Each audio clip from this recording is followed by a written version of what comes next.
started. We'll start with the Pledge of Allegiance. The flag is to my left. Pledge allegiance to the flag of the United States of America and to the republic for which it stands, one nation, under God, indivisible, with liberty and justice for all. Just so everyone is aware, this meeting is being recorded by Norton Media. If anyone else is recording, please identify that and let us know. So the first order of business is vote to approve the minutes of the June 9th open session meeting. Has everyone had a chance to review those? Yes. Any discussion, changes? Entertain a motion to approve the minutes as written. So moved. Is there a second? All those in favor? Aye. For the warrants, this one's going to be a little long because it's all summer. I have approved the following warrants: June 9th, $36,243.57. June 16th, $560,030.56. June 23rd, $103,022.18. July 21st, $1,789,225.36. August 3rd, $2,416,956.65. August 17th, $1,542,839.85. August 30th, $412,325.08. School payroll warrants.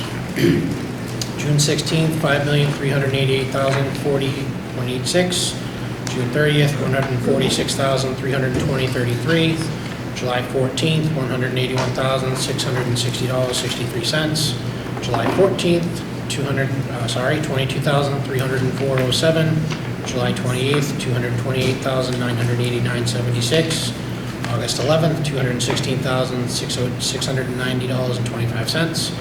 August 25th, $178,499. Wish to enter these into the public record. Student representative updates. Malia and Antonio, welcome.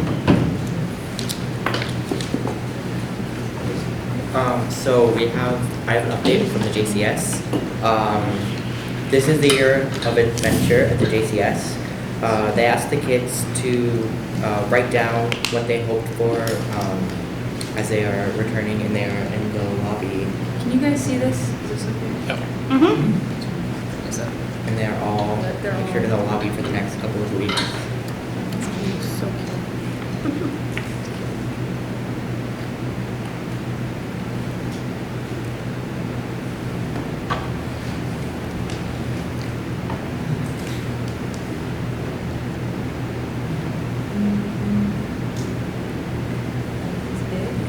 There's a ton more of them in the lobby. They're really cute. But Make sure you guys speak up because the oh Yeah. yeah. Okay.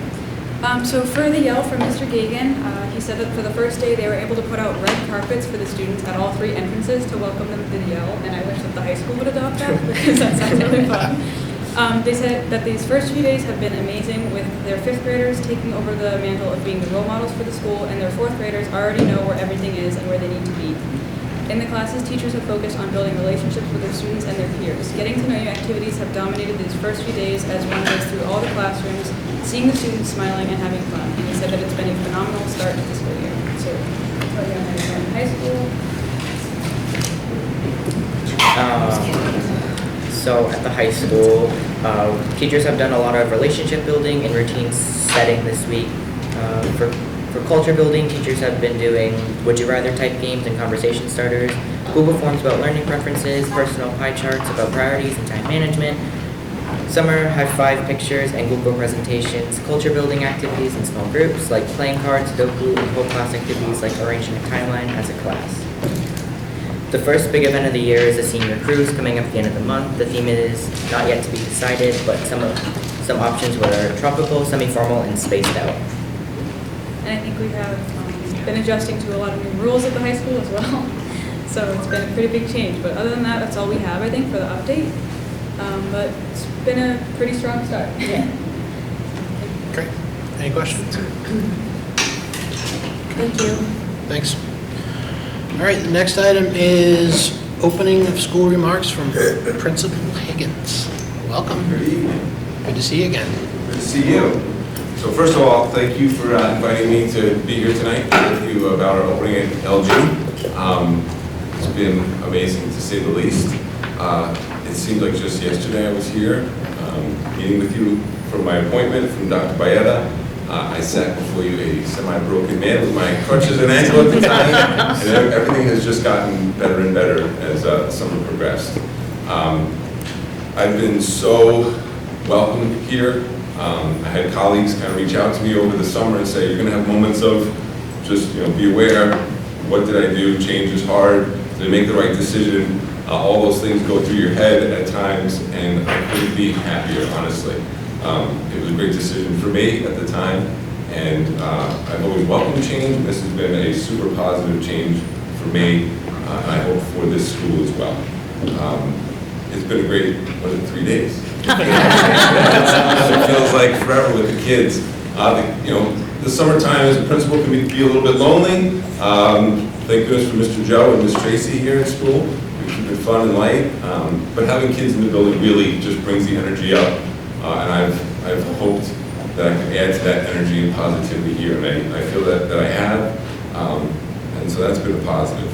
The building, as you can see, is in amazing shape. Talking with Dr. Baeta, there are things obviously we want to do in the future to continue to update it, but Mr. Joe and his team, Chris and Bob, who just transferred over here, have done just an amazing job keeping the building in great shape and continuing to improve things, supporting our teachers, interacting with the kids in such a positive way. So I'm very thankful for them as well. We did a lot of hiring this summer. Some hiring was done prior to my arrival, which Mrs. Luke did an amazing job, and the team did an amazing job with those hires. And I feel like we did a great job this summer. It's pretty competitive out there right now, as you know, and trying to find top-notch teachers can be a little bit difficult. I appreciate when I spoke to Dr. Baeta, I said, do we want the best teachers? Am I on a budget here? What are we trying to do? And we want the best teachers for our kids. So we try to do that. So I would just like to mention and welcome, I hope I don't forget anyone, but Samantha O'Hara at grade 1, Holly Maloof at grade 1, Megan Fatera, who came from 4th grade, I believe at the Yale, grade 2, Corey Clinton, one of our reading specialists, Jenna Charest, a speech-language pathologist, Rachel Sullivan, who is our best and grit school adjustment counselor, dedicated to those programs across multiple schools. Deb Gantz, a best 2 paraprofessional, Ryan Melendi, a grit paraprofessional, and then Bob Walsh, as I mentioned, one of our night custodians. So it rounds out a really top-notch team. I was lucky to inherit a great team here, and I feel like we've added to that this summer. Our opening meeting, we talked about the last few years being a little bit tricky and difficult. And trying to find that joy again in teaching and learning. And I think we're going to get there this year. There's amazing things being done in this district, and hopefully I can add to that. And again, just love our kids and do our best every day. Get a little bit better every day, right? I'm not perfect. I've told our staff that. I don't expect them to be, but I do expect us to do our best and get better each day, just like we want for our children. Also, on the technology end, I love what we're doing in this district in terms of technology. On your way out, it wasn't on when you came in, but Karen and I fixed that, or I should say Karen fixed that. Our new TV is on display in the lobby, and it shows our Twitter feed, which is such an amazing way to tell our story as a district. I loved Twitter before I came here and used it constantly, but now it's even more. And I told our staff, get on there and share your story, because if we don't tell our stories as a school and as a district, other people like to make up the things that they think are going on within our walls. So check that out. We're going to get some pictures up there of the kids and the schedule. So thank you, Karen, for getting those installed and up and running.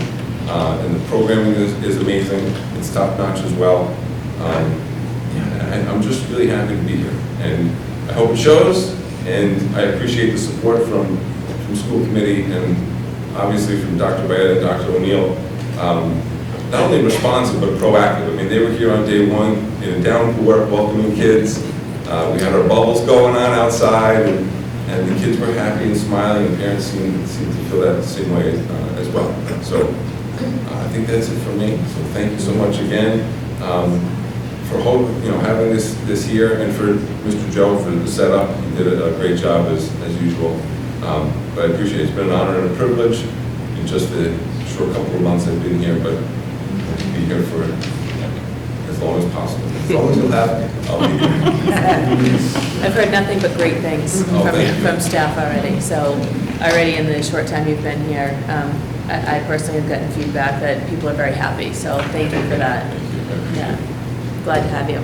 Yeah, I mean, I think this school, possibly more than some of the other schools, and I'm not trying to put them down, they live like for this school. Like they have their own little culture, and they promote it, pretty frequently.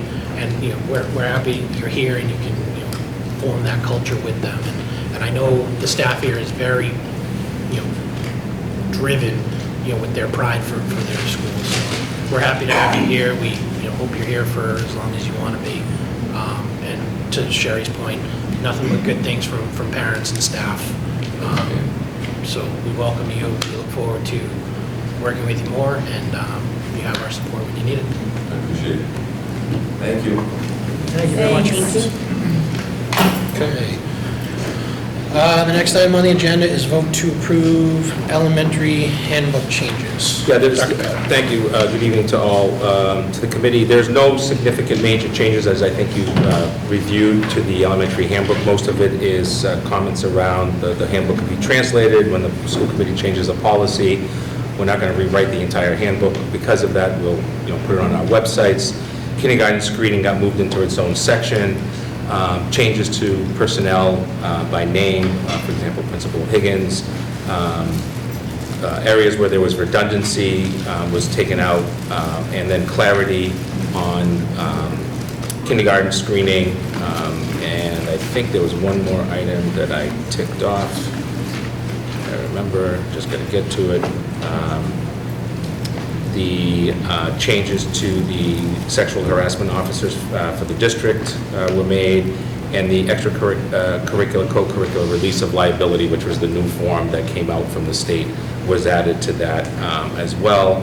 And then the mask policy, hooray, which we all know is very optional. We do have children and staff that wear masks, but it is no longer part of the handbook as per state regulations as well. So we do ask that you vote that into the record. Any questions on the elementary handbook changes? I have one question and then a comment. Sure. Number 4,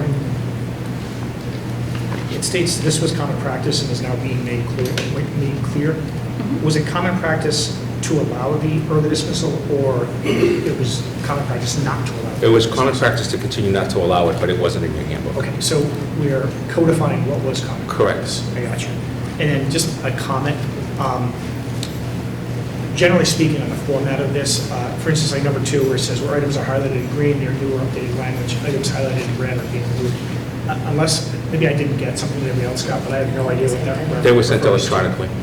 Okay, I don't think I saw that, or if it was sent electronically, I must have thought.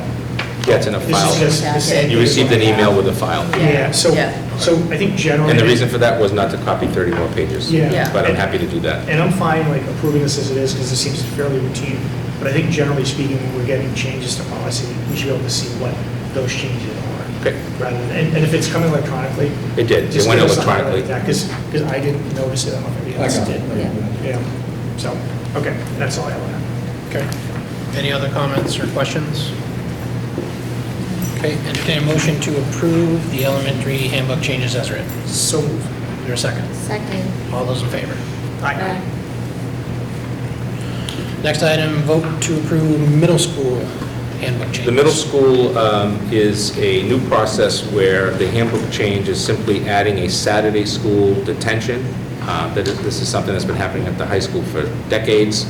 The idea is to do the same thing as you know, under the regulations from 2016 and then again in 2018 by the state. We have to utilize as many multiple different approaches than suspension. with students. This would give us another opportunity at the middle school. It will be held at the high school, not at the middle school, which means I don't have to open up a second building. And it will be a paid position, which will cost us somewhere around $3,500 for the year. Now, one question, is this every Saturday, or is it monthly, or how does that? Yeah, they pick the Saturdays once we have students to attend. There's never a one-to-one situation. It may be based on 3 or 4, sometimes it's 12 or 15, it really depends. And we also look at weather and all of that stuff. How often is it happening? Happens pretty regularly. If we're already doing it at the high school, and this is going to be at the high school, why are we creating a position for it? Because this is going to be at the middle school, and I want middle school staff with middle school Oh, okay, I students. thought you said this was going to be held at the high school. It will be held at the high school. But so the that middle school will be separate. They won't be mixed in with high school kids. Okay, but they'll be there at the same time. Correct. Is there a reason we're not just having them all in the same room? Yes, I'm going to continue with the differentiation of the grade levels. I'm not going to want, per law, we can't have programs more than 3 grade levels, so 6, 7, 8, then I have to worry about 10, 11, 12 with 6. This way I keep it separate. 2 different I think locations. developmentally, you want your younger students to Yeah. be separate anyways. Right. And then I just have one question, and I think I understand what this means, but I want to make sure that I do understand what it means. On the first bullet point of the item, if a student is consequenced as a result of failure to report a Saturday school, he or she may forfeit any future Saturday school penalty. What we're saying there is that the consequence of a Saturday school is a better consequence than some other ones. If you don't show up, this will no longer be utilized. We'll use harsher penalties. Correct. And what happens is that there could be a circumstance, for example, at the high school, we've had situations where the students don't want to do the I Decide anti-vaping curriculum. They'll take a suspension from school instead. And we don't want to start that type of a process with the younger age. Okay. I just want to make sure I Yep. understood what that was. Any other questions? Okay. Entertain a motion to approve changes to the middle school handbook as written. So moved. Is there a second? Second. All those in favor? Aye. All right, next item is vote to approve the high school handbook changes. Thank you. The major changes to the high school are the cell phone, the attendance policy clarification, and the student privileges, and as you can see, it's outlined. The most controversial one, I think, is the cell phone one, per other discussions. The idea here is to formalize that cell phones should not be disrupting the educational day. Students in every class are asked to put the phones in a bin, and to be quite honest, I'm sick and tired of cell phones in bathrooms. I'm sick and tired of having to deal with law enforcement, with issues of harassment, bullying, texting, sexting, when there is an adult present. And I don't really think that we should have an educational process where education has to stop because somebody is deciding to misuse their cell phone. There are always arguments on the other side, I understand that, but the number of cell phone issues continue to be on the rise. It continues to be a problem. As you know, we had more bathroom incidents at the high school this year than ever. All of them on video, all of them leading to situations including significant suspensions, including one situation of over 30 days suspension from school. And I'm very concerned about what we're trying to establish, and this is being put into the handbook as a established protocol. It has already been going on in certain classrooms throughout Norton High School for the last few years, so it's not new per se, it's just consistently new to all classrooms. A couple of questions that have come up is the protocols around the staff. Well, if you vote this tonight, it's in the handbook. I have the appropriate protocols to deal with the adults who refuse to follow the handbook. And I can assure you, with a positive vote today, that will be communicated to the staff. This is not a choice by a teacher in the classroom. This is an established protocol by the policy within the handbook. So to me, that is null and void, and I think the staff will follow the rules as they're written. If they decide not to, then there's a protocol for that. If students decide that they don't want to give up their cell phone, then there's a protocol for that as well, including being sent home if needed. Rules are rules, follow the rules. allow for the education to take place, and not allow for it to not be utilized. Unlike many years ago, we were not a one-to-one district. We did not have one-to-one computers within our school classrooms. We had students using cell phones, and students who did have their own technology brought it to school. But now we're a one-to-one district, and the fact is there's no need to take out a cell phone with being prepared for school by bringing your technology with you. Can I ask for clarification? Yep. When you say something about cell phones and bathrooms, so I think it says that the students will have their phones in hallway during passing time and at lunch and things. So Yeah. when exactly, so the only time they wouldn't have their cell phone in the bathroom is if they excuse themselves from a classroom? to go Correct. into So if they're going to the So- bathroom, they're not taking their cell phone with them. Right, but if they're in the hallway and they go to the Again, bathroom, yes. so you're not going to have like baskets outside the No, bathroom or no. something that they This is don't do? clearly all, you're going into a classroom for 60 minutes of teaching and learning, you're dropping something off into a bin, and you're teaching, if you need to use the bathroom, you get up, you go use the bathroom. You're not allowed to use your cell phone. I'm sorry. Is there just an option to say no cell phones? Like, just keep them in your bags? Is there an option? There's always an option to do Right. that, but that becomes, I think, that gets away from, I think what we're trying to show students is that in this moment, there's a rule to follow. In this moment, you're given the opportunity to use it appropriately. Okay.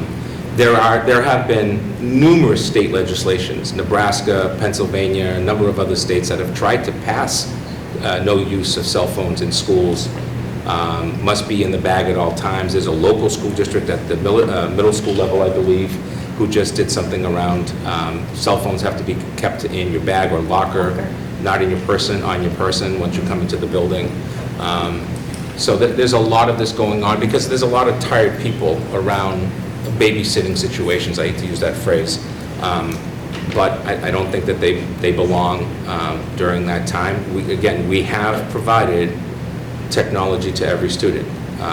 Their job is to do two things with it: bring it to school, make sure that it's got the battery it needs, and bring it to school. Those are the two major things that they have to do with their one-to-one. So I think, did you have something, Nick? Okay. I think when I first saw this, I thought, maybe that's a good option to do. And the more I read it and thought about it and have talked to and heard from some students,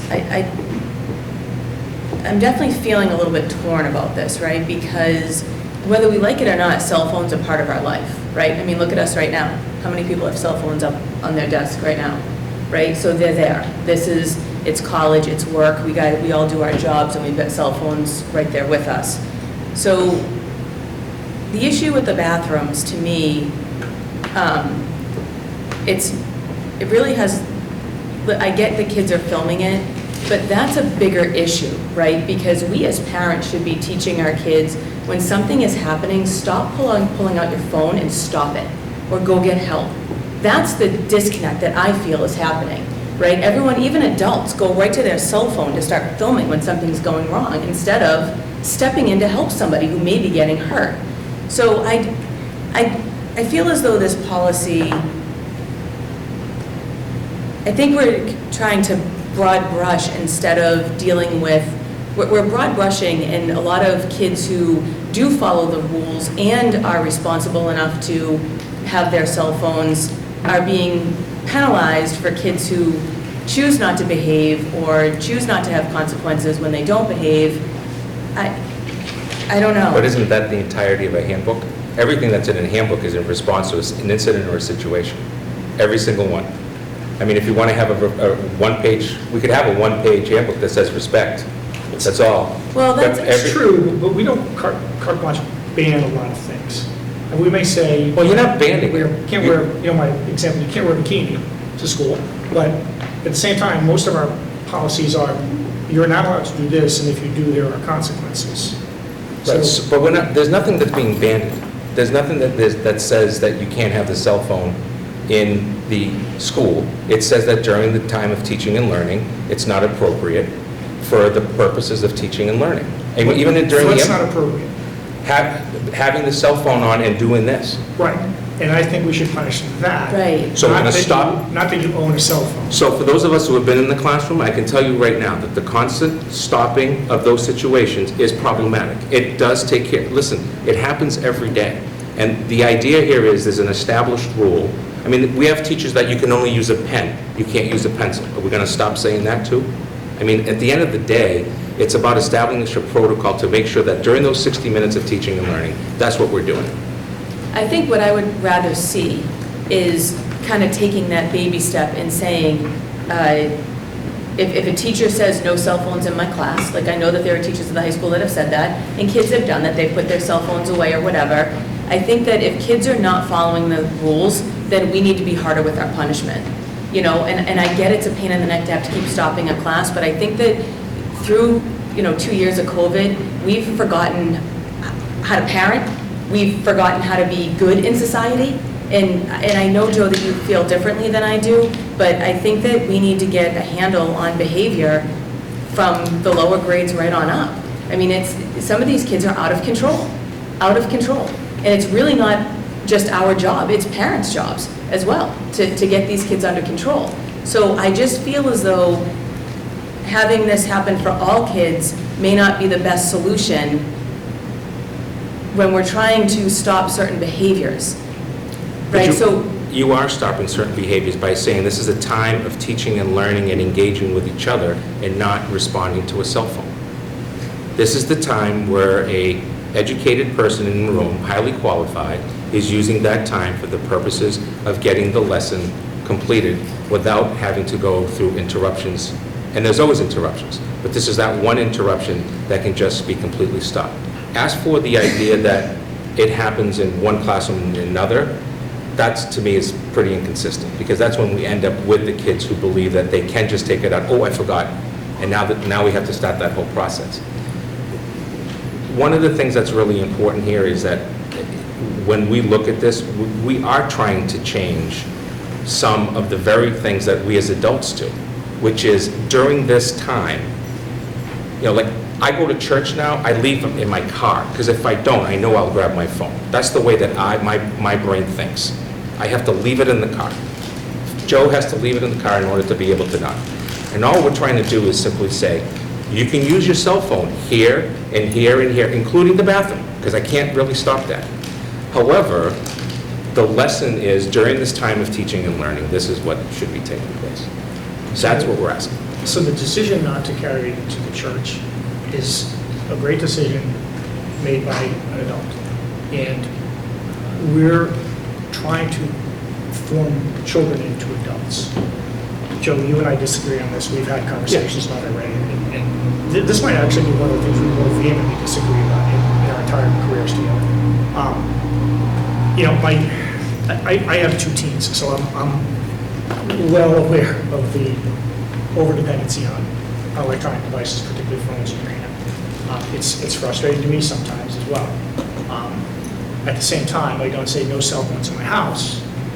If I have an issue with a certain member of my family on their phone while I'm trying to interact with them, I deal with them. My fear is that we, and when I say we, I don't mean we, Norton School, I mean we as a society, are starting to get more and more away from the idea of individual responsibility. The fact that you are responsible for yourself, and you need to make decisions that are good for you, not bad for you. And sometimes if you make bad decisions, there are consequences on you. We are starting as a society to get really far away from that. And this is just one of those things. I think this policy is an overreach. I don't see how it teaches our students anything other than they'll be told what they can and can't do all their lives. I don't think that's true. I think when you become an adult, you get to decide, I'm going to take it into church. I'm going to text all day in church. Or I'm going to say, you know what? This is my moment to be with God, and I'm not going to do that. So, and as a kind of a secondary thing here, we're talking about teachers who are going to allow for cell phones in there for an educational purpose. So we kind of have a backdoor to some teachers are going to enforce it and some teachers are not going to enforce it. So we're right back to it's on the basis of your classroom. If you want to enforce it, enforce it. If you don't. We got an email from a student today, and I actually thought this was a pretty good idea. Have the things that receptacles for the phones. And if someone pulls their phone out, first time they do, phone's got to be in there for the rest of the day. If they do it again, phone's got to be in there for a week in my class. If they do it again, phone's got to be in there for the rest of this year in my class. There is absolutely no reason. Oh, man. You are just killing my point. Jesus. I set an alarm for I told you, yeah. 6. See what I did? It was an alarm for 6:30. Well, you were on your phone, you can stay, you can get out. But that's the point of this, I think, is, listen, sometimes you have to make individual decisions, and there's the consequences on the individual. And if that individual cries, well, nobody else has to do it. Well, nobody else was using their phone in my class. Teach them individual responsibility. I think that's where we need to go. I don't think this policy does that. And again, I think as a society, we're getting away from what we're supposed to be doing, which is teaching them to make good decisions for themselves. And if you want to be on your phone the whole time, and that's what you want to do, and you end up failing that class, well, you just learned a valuable lesson, I think. And this may not be a popular opinion, but sometimes failing a class is a good education in itself. Sometimes you learn a lot from that and say, hey, you know what? Wow, I'm staying back, and all my friends are going on to whatever, 8th grade, 9th grade, 10th grade, college, and here I am stuck here in the same grade again. It's a valuable lesson, quite frankly. So, I mean, I'm kind of in favor of this policy. Maybe that makes me a little old school. I don't know what it makes me, but to me, I read this as an acceptable use policy that I have at my job, that, there's certain places you can have a phone, there's certain places you can't have a phone. That's, like you can't have a phone when you're, in the hospital. For years, you couldn't have a phone on a plane, and then whatever. So there is rules that society has placed, but, I mean, to me, this is the policy that states this is the acceptable use you have for your cell phone, and these are the areas where you can have it. I don't have a problem with this policy, to be honest. Is it overreaching? I don't know.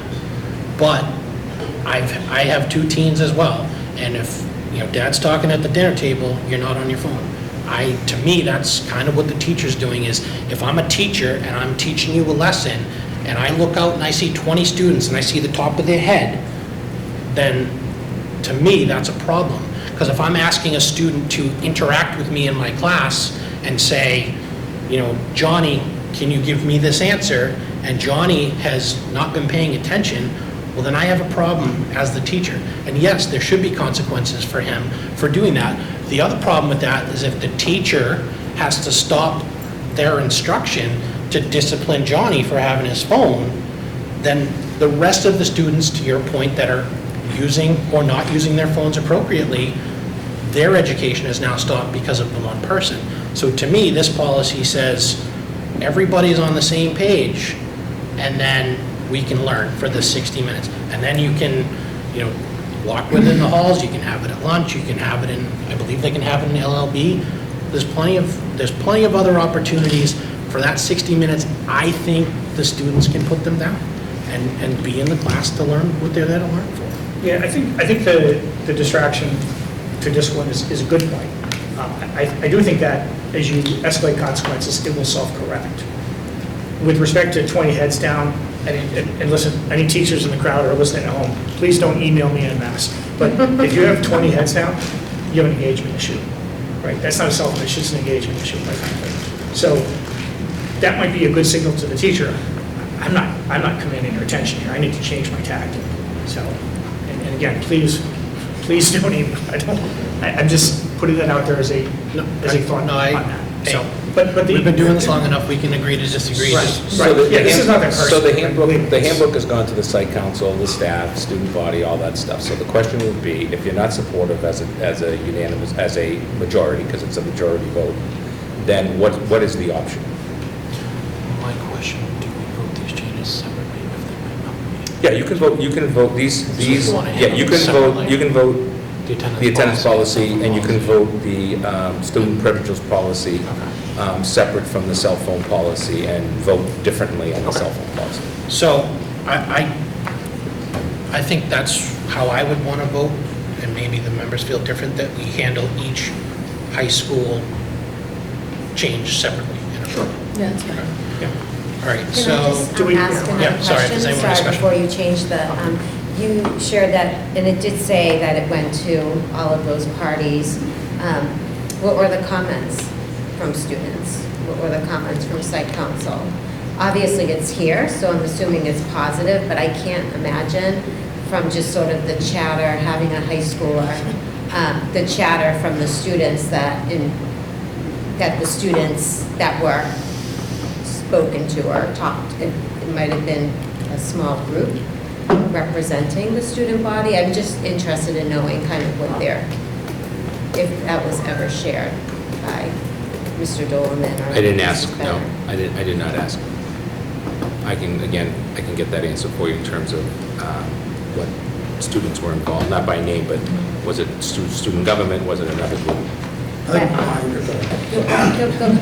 So I think my thing on this is, from a teacher's standpoint, it doesn't matter how many times you tell a kid, what are we doing? Kicking all these kids out of class one by one? To me, phones are so widely used at this point that whatever we've been doing in the past probably hasn't been working since it's now on our doorstep. And again, maybe there's something to be said about discipline, more discipline, whatever. To me, you're in school to learn. That phone is not helping you learn during that time period. Simple as that. So, if I was putting myself in a teacher's shoes, looking at there, trying to keep this class engaged, high schools especially, it's 7:30, 8 o'clock in the morning. The last thing I would want to be doing is having any chance of any other distraction that doesn't need to be already a distraction in the classroom. My issue with the policy is, and I guess this really isn't our issue, but procedurally, how are we going to make sure in the classrooms there's a consistent message being delivered that if this happens and this is what you do, it is uniform across the entire school? Because if that doesn't happen, I feel like you are going to run into problems of the teachers being like, some are going to be lenient, some are going to say, put the phone away, some are going to go strictly to the handbook. Where do we kind of find that middle ground of what is the progressive policy? How does the discipline, get progressively worse, if you will? That's kind of my thoughts on it. So, I mean, I get it, cell phones run society, if you will, but to me, when you're in school, just like when you're at work, I can't be sitting on my phone 24 hours a day because I would be fired from my job. I think we got to start teaching the children and the students in the district that, hey, listen, this is something you're going to have to deal with. We've done it. Multiple districts have policies in place already. Bryant University is putting in stuff in terms of around cell phones and whatnot. So I don't think this is something that's new, and nor going away. So I want to just, and I'm not speaking for you, I just want to respond. On the policy, it says teachers who use cell phones for educational purpose can have those students retrieve them. So that might be one of your points, that if the teacher allows it for that class for educational purposes, that's fine. But, and I'm not speaking for you, but the administration at the high school needs to be on top of this, that to Joe's point earlier, this is the policy. If teachers are not enforcing the policy as it is in the handbook, then that's a separate issue which we do have policies in place for teachers not enforcing the policy. So, but I did want to just mention that to you, that teachers can't allow it if it's for the educational purposes. Correct, and that's awesome, because I think I think there's points, and as my wife's a teacher, I think there's points that you can use technology and use your phone for educational purposes. Again, I just feel like if there's not something strict in the handbook, and the kids know, the parents know, the teachers know, what is the steps? I feel like we're just going to go around and around in a circle, because Mr. Sheedy's going to be lenient, he's a nice, cool teacher, hip teacher, and Mr. Schleicher is, a hard out. It's just going to keep going back. So, there you go. I was wondering who you were going to say that. So Nick brings up an interesting point, right? So the issue here really comes down to kind of the consequence. What is the consequence? And Joe, you and I had this conversation prior. The issue seems to be that we have trouble with consequences, whether it's because we don't feel like we can, or we legally can't, or what you have. I mean, and I pose the question to you: what if a child just says, "I'm not putting my phone in that thing"? You say, "Well, that's insubordination." Well, if you say, "No phones out during my class," and the phone stays in my pocket and I pull it out, that's insubordination. So where are we? I mean, you're killing me. You're killing me. Kind of making me. You guys know Ringer. They have Ringers you turn off, right? I have an alarm set too, so I'm just gonna shut that off right now. Everybody, shut your phones off. See the distraction? But the consequences, I turn and I yell at her. I don't, yell at Shane. But now the rest of I us, did have now the to rest of us say- just had to listen to you yell at her. Yeah. Right, And now- and you're off track. Education And being again, I circle back to something I said originally. I have 2 teens. I understand the distraction they are, but my biggest issue with this is we are not teaching that there is individual consequence for things. We are teaching an en masse solution to a small problem. Rather than, I use the expression with some of these people, a patient goes into the doctor and says, I have a gangrenous left leg. And the doctor immediately pulls a gun out and shoots him. Guy's dead. There you go. No more problem with gangrene. Cut the leg off. Like, don't kill the patient. Like, we're killing the patient. Right? I think we're far-reaching beyond what we need to do to solve this problem. I think what we need to do is solve the problem by the consequences. And you bring up a good point of what are those consequences and how do we enforce them. So this might actually be a bigger question, not of cell phone use, but are we able to appropriately mete out consequences for infractions of what are policies? But we have a use policy now. And what we're saying is basically, hey, no one's following that use policy. They're not allowed to just whip their phone out in the middle of class and start texting. So there must be some issue with implementing consequences to those behaviors. So maybe that's the broader question. So when I was teaching, suspensions were the thing to do. I've given you the law. That is not the thing to do per DESE, per the state statutes. They don't want you just to suspend students. Yeah. And I can tell you as a student that was suspended plenty of times. And I understand why. But the issue is... Nothing you It's- But I can understand why you Timing on don't that. want to suspend. That's right. I think that the issue here for me is simply this. We have rules in a student handbook that 95% of our students follow. 5% of the students are the constant issue. And that's pretty worldwide, right? That's part 1. Part 2, I believe we have a cell phone addiction as much as we have a vaping addiction. If you can't put your phone there for 60 minutes, pick it up, while on your way to your class, text mom, your significant other, go to the bathroom, go to the next class and drop it in and learn, I don't think we're far-reaching anything. I think what we're doing is establishing the idea of making good decisions when you're in a circumstantial situation where you have to make that decision long-term. Right. And to me, the biggest issue with the cell phones is that they just take away from, and everybody in this room knows, ask a recruiter for a job about interpersonal skills and the lack that they have during interviews. Thank goodness for my team, before they send me somebody to hire, they actually try to go through that process of looking at that person and, recognizing that they have interpersonal skills. And I think this fits into that there's other ways for us to communicate and to do things than just have to do it via cell phone. I mean, we got kids who see each other in the hallway and they're texting each other as they're going by each other, instead of talking to each other. So those are my basic arguments. That's their reality, right? And part of it is us parents have failed. We failed our children because we've allowed this to happen, right? It's our job to teach our kids to look somebody in the eye and have a conversation with them. It's our job. The issue, and I'm not telling parents how to parent. What I am suggesting, though, is that we, as an institution, in all education, have become much more involved with having to do certain things that during my day as a kid wasn't done. There was an expectation. The fact is that when you look at something like cell phones, they have become, and I'm going to use the word addiction, not in the same way so no one out there in the real world think that I'm comparing it to anything that's significant. But there is a social, emotional, learning, behavioral concept within all of this, i.e., I can't even run this meeting because of 3 different phone calls going on already. And this is a perfect example of the classroom. And so by simply putting it away, we're simply saying, let's interact, let's talk. This let's is a com- grander issue, not a... My phone's on vibrate. It's been vibrating nonstop. I didn't answer it once.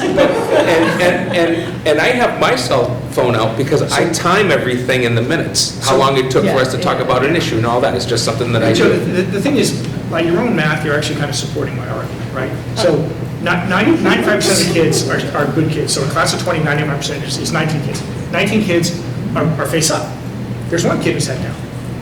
So if the one kid is head down, there's your problem. It's not the 19 kids, it's the one kid. But that's the entire student handbook.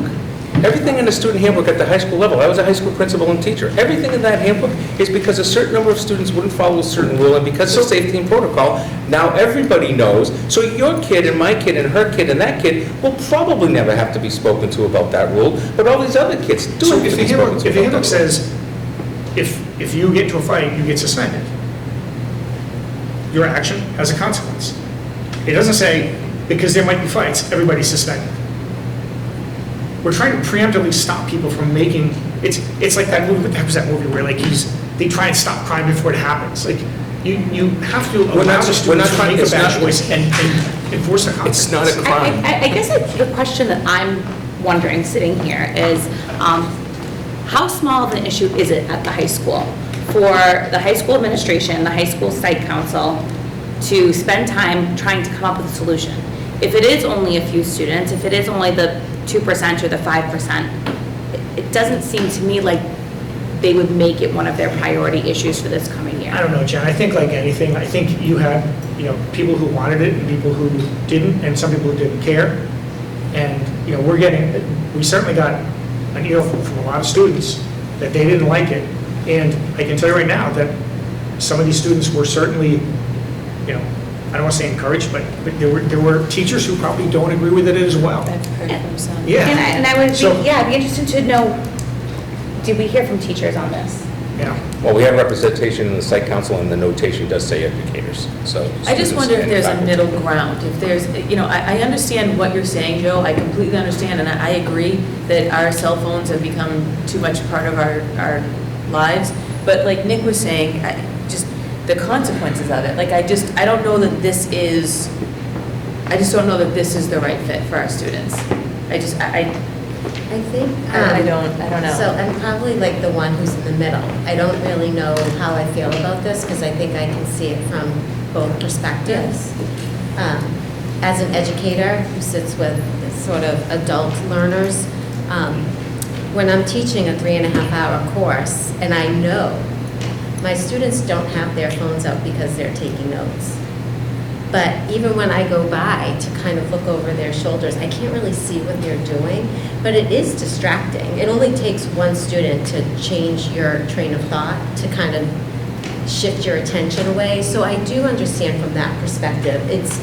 It doesn't have to be the 20 students, Dinesh, but it can be that one student who is constantly sort of capturing your attention, saying, what am I supposed to do to this student who's always on their phone? So from that perspective, I think as an educator, it's really tricky because... Right, but it drives back to the individual responsibility, right? Yeah, Like it's- it does, but at the same time, it would be kind of nice to perhaps not have that competition, right? If we all sort of are on the same playing field and we all put our phones sort of in a spot and we're all focused. But I also see it from the perspective of the student. So I really think, Sherry, when you sort of said, what is this middle ground? I really wish that we could find a middle ground. I think, Dan, your sort of comment that this is more like, if we could reference it more as like an acceptable use policy, where maybe it is about consequence or it is about, but it doesn't take away the fact that there's going to be the students who are going to continually use their phone regardless of whether a teacher deems sort of that as appropriate or inappropriate for their classroom. So then you get into all of those sort of issues. So I don't really know where I am with this. I mean, it's... I feel like it's already being done in some classes. So we've given the teacher the out. I don't understand why we need the policy. To me, though, I think this is middle ground. Keep them out of the classroom, when you walk down the hallway, you can use your phone. When you are at lunch or wherever else that, is in here, passing time lunch, teachers deeming it appropriate, there's your middle ground. You can use your phone. We're not making you not walk into the building without a phone. We're not making it be in your bag the entire time. We're saying when you're in front of the teacher and with your classmates, stay off your phone. So does that mean if you have to get up and use the bathroom, you can take your phone with you? Not according to this policy. Not Right, according to not this according policy. to this, right? But you can use it if the teacher deems they want you to. Yeah. Like if they say, In the okay, educational sense of no, we class. put it as an incentive. So there's another route where you say, well, you can, if you guys do well on this test, next time around, you guys can all have your phones and do your thing or whatever. I mean, so again, it's, But that, to your I don't know, point, is maybe it's a building up- toothless policy and It's- it's not a big deal, but I don't, So to that point, though, you're building up the incentive use policy, and we also have progressive disciplinary policies in place as well. I don't know that we have To Nick's point, I think this is the, I don't know that we have progressive discipline. I think our discipline is, we're just going to carte blanche say nobody can have it. Like, I'm not willing to pass a policy that, in my opinion, tells kids they're not smart enough to make a good decision. I'm just not willing to pass it. Like, if the vote is 3-2 or 4-1 or whatever, I'm okay with that. I just am not willing to make that call. all right, is there any other comments or questions on this policy or any of the other ones from high school? Yes. Next. So the first one's a really easy kind of general one. In the first paragraph, it says, outlined below are most substantive changes to the document. So, not to be a stickler, but that wording says that there are other substantive changes that are not in this document. I didn't take it that way. I took it from the perspective of changing the day-to-day policy. I think that's talking about spelling and grammar and all that type of stuff that doesn't impact the day-to-day handbook that you're working on. Yeah, I read it as like, here's the handbook, It's a this is the big housekeeping. stuff we're changing. It's a housekeeping We're not situation. changing, you It know, doesn't say all substantive, it says the most substantive. So there are other substantive changes that are there. But if you're telling me that's not the case, It's that's not, fine. it can't be the case because if there are substantive changes that were made without a school committee vote, they have nothing, I can't implement them. Okay. They're null and void. I just want to make I sure. think it's all about housekeeping stuff. yeah, Okay. okay, all right, next. Anyone else? You guys want me to just keep on going? The attendance thing, again, I understand it. Excused absences to me makes sense. Acknowledged absences somewhat gets a little confusing for me. Because one, illness is not requiring a doctor's attention. How many, pretty much every illness known to mankind. You have a cold, stay home, don't come to school. Now the kids can't make up their work because the teachers are not obligated to allow students to make up work.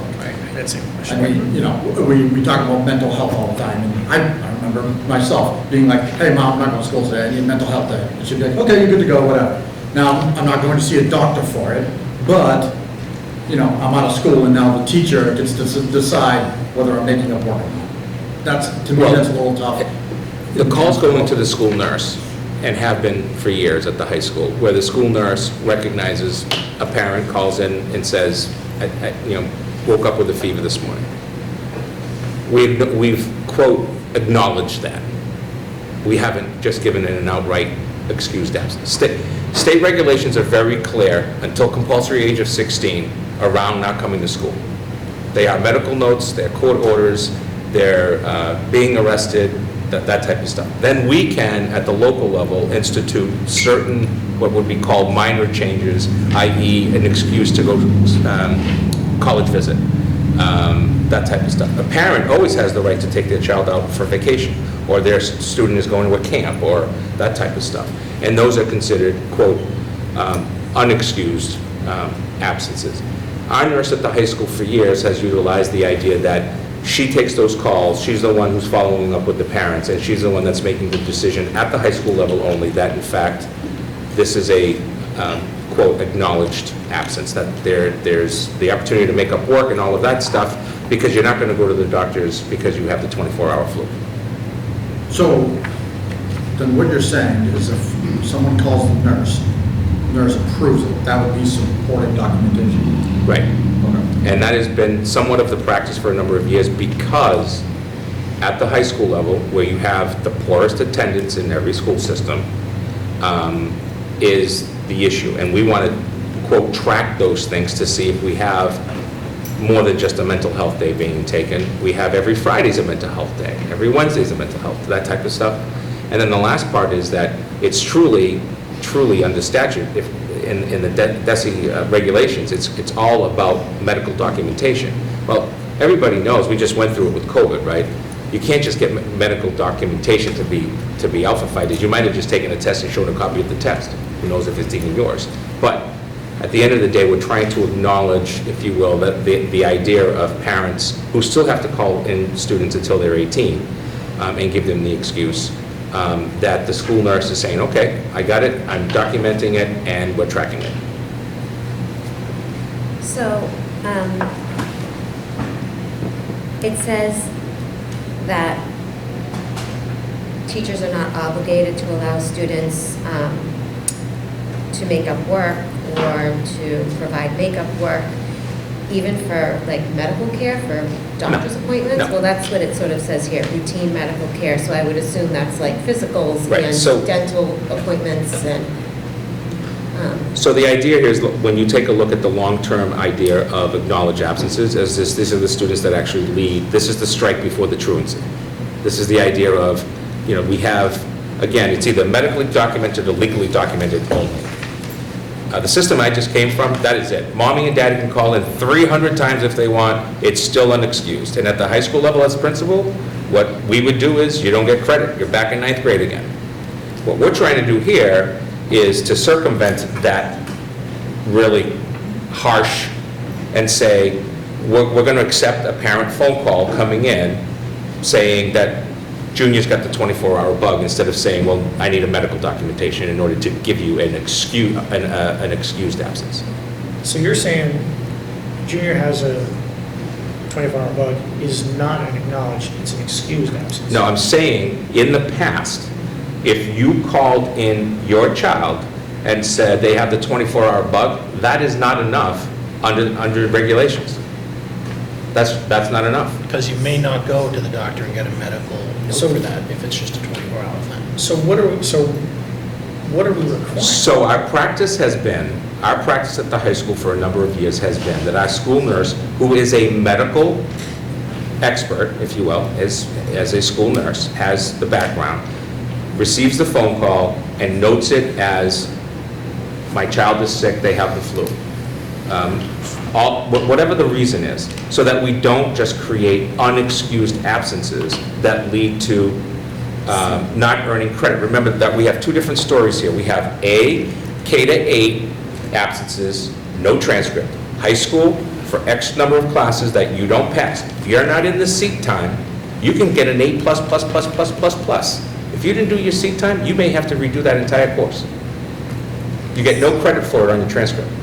so then would it make sense for illnesses not requiring a doctor's attention to just remove that from acknowledged absences? Because you have it up here, illness with nurse verification? The acknowledged absences says an unexcused absence with parent notification but without supporting documentation. Right. So there's So been, if you have the 24-hour bug, you're not going to get a doctor's notification, but you will potentially just leave the voicemail on the nurse's. correct. So why is this one here? What is? Because we're going to track an unacknowledged absence as an unacknowledged So absence. basically, if there is no parent phone call. is that It's what- unexcused absence. If a student doesn't come to school, So then it would say an unexcused absence without So, parent notification. no, this, yeah, because over here it says an unexcused absence with With parent parent notification, so the So that's parent calling them calls, out. parent calls the nurse, it still falls under acknowledged absences. right, Yes. No, but then what is up here if the parent calls the nurse illness with school nurse verification? That is with a So doctor's Would it note? be, would it be something along the lines of, I call my child in and just say, yep, they're not coming to school today, they're sick, and that's it, I don't give any other information? Correct. Versus, they haven't been feeling well, they have a migraine, Getting their I don't know. That's I not what it don't says. love that.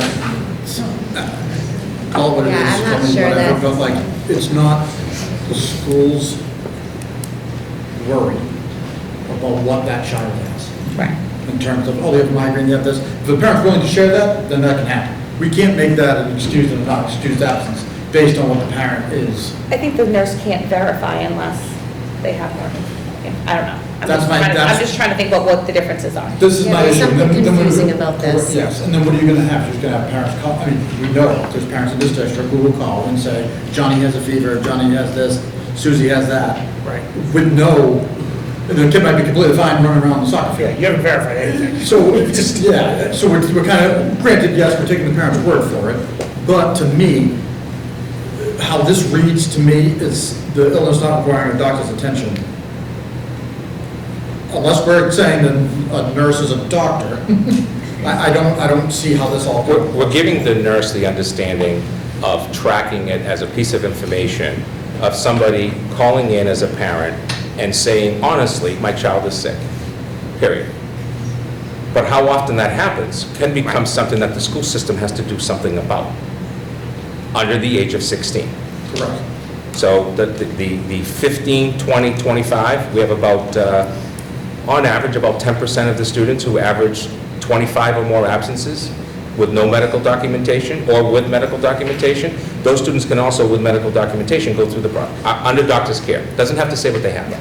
Correct, but Can go if through we're it. tracking it to know the parent's calling, and this kid's been out 25 times, as a district, we're kind of looking at it as a truancy issue. Right, so the question would be, if we want to follow the regulations are very specific. Medical documentation. Great, so then this acknowledged absence means nothing in terms of. What we're doing is, our nurse, who's trained in the field of medicine, is accepting the parent's concept of my child is sick, tracking that, acknowledging it only, not saying that it's unexcused, providing for the acknowledgement to take place, and tracking it to see if this is a continuous problem. So the documentation is, I called the nurse and told her what my child had. No, I called the nurse and said my Just call child is them. sick. But, so. Okay, so, I'm sorry, so we're kind of talking in a circle here, because if I call and say my child is sick, that's now documented. But it's So not so it goes up to, necessarily an excused absence. Not necessarily. Parent notification, supporting documentation. Those two things have happened. Mhm. It is now an excused absence.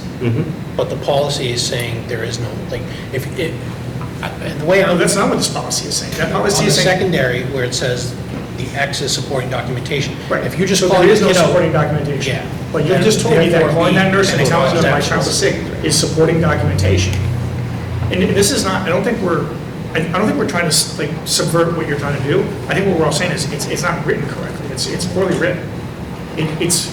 There's like a circular logic here where if I have, a sick child and I call the nurse, it's documented and notified, so it's excused, but it's not excused because there was no doctor's attention. Like, there's some kind of a weird circular thing we're And I getting into think, here. I would hope that if a child was out because they had a migraine, or they had a high fever, or they had the flu, that teachers would be wanting to allow students to make up work. Like, that kind of really concerns me, that if your child is homesick, because there are a lot of kids, my own, I can speak for my own, who, regardless, if she was sick and knew she couldn't make up her work, she'd be at school sick. So I'm not sure that we want to be, not allowing students to provide makeup work. I get it if you're going to go on a vacation, maybe that's a little bit different. I still would love somebody to provide work, but if they're sick and they can't come to school, or if they have a doctor's appointment that only can see them at 2 o'clock in the afternoon, the part about the makeup work for me, or offering to make up a test, that's really somewhat concerning. It's too punitive. And what are we doing Right, with but COVID? that's an Where excuse, Kids have to be out but- for so many days. What are we Right. doing about But that? that becomes an excused absence because the student has a medical documentation with notification. Well, that's what we're saying, though, it doesn't, it says A illnesses copy that not they were seen, requiring. copy that they were seen at the doctor's office. So you just said, But I would- take You a just said- self-test, I have COVID, I'm just going to say. Well, that was the extreme that we just went through. I wouldn't But- take my But it's child to still the gonna happen. doctors if she had a fever. Right. Right, and so therefore, in that particular case, you have an illness not requiring a doctor's attention. So it's an acknowledged absence. But it also over here says that the responsibility, teachers are not obligated to allow students to make up work. If this happens as an as an acknowledged absence. They're acknowledging it, but they're still not necessarily going to allow students to make up work. Understood. And So the that's kids will be out for It's 5 not days. documented, so it's not excused. Right. But it's not So I think what we're medically saying, Joe, documented. is that second No, line right you said it was there. documented, and it doesn't say you're medically documented. It says supporting documentation, which you previously said was, the acceptable documentation was calling the nurse and saying, my child has a migraine. So again, I'm not against trying to enforce this, and 99.9% of this, I think is absolutely fine. I just think that that's not well written. It doesn't make sense. So can And you it's folks, supported. for the sake of the cell phone and now this one, is there any other one under the student privilege? I Can I have get through questions the- about that. Okay, go ahead. I had one- My questions was going to be, I can we have one send? other question on Okay. this, and it was the pass-fail. It seems to me, I'm not sure why we're doing that. On which, on the truancy? On the, yeah, it's not just on truancy, because it's acknowledged absences. Well, penalty for. And I would not care at all about this if this was truancy, by the way. I'm much more concerned about acknowledged absences, because there's some confusion about what acknowledged absences are. So my issue is, particularly in this day and age where, I have a child who's now applying to college, and a big thing is what's your GPA, and what's, this, that, and the other thing. And we're kind of taking away a full year of, or well, maybe a half year, a full year of grades for that child because of what might be bad luck with fevers and migraines. That to me, unless there's some real good rationale for why we're doing it with just the acknowledged absences, and X that illness part, again, I'm kind of like, I'm a little bit less concerned about it, but because the illness is so confusing to me, I think that's all like unduly punitive to somebody who, that could potentially affect how they're going to progress through education. So can I ask the committee to send questions to the chair that can be sent to the principal on all of these to get you the Yes. specific details? So at the next meeting, prior to the next meeting, you will have concrete answers to your questions, and those will all be shared at the public meeting for the purposes of the public knowledge that I asked through the chair. Individually, just send the questions to the chair will send them to me. We will send them to the high school administration. We will have to go back to the site council out of respect that if they are recommending this and went through it at their first meeting, because that's what's printed. And same thing with the student privileges. And table the vote. All right, so yeah, so with the committee having some concerns, we'll table this, we'll kind of go back to the drawing board and go through this just for clarification. So the committee just send me your concerns and we'll go that route.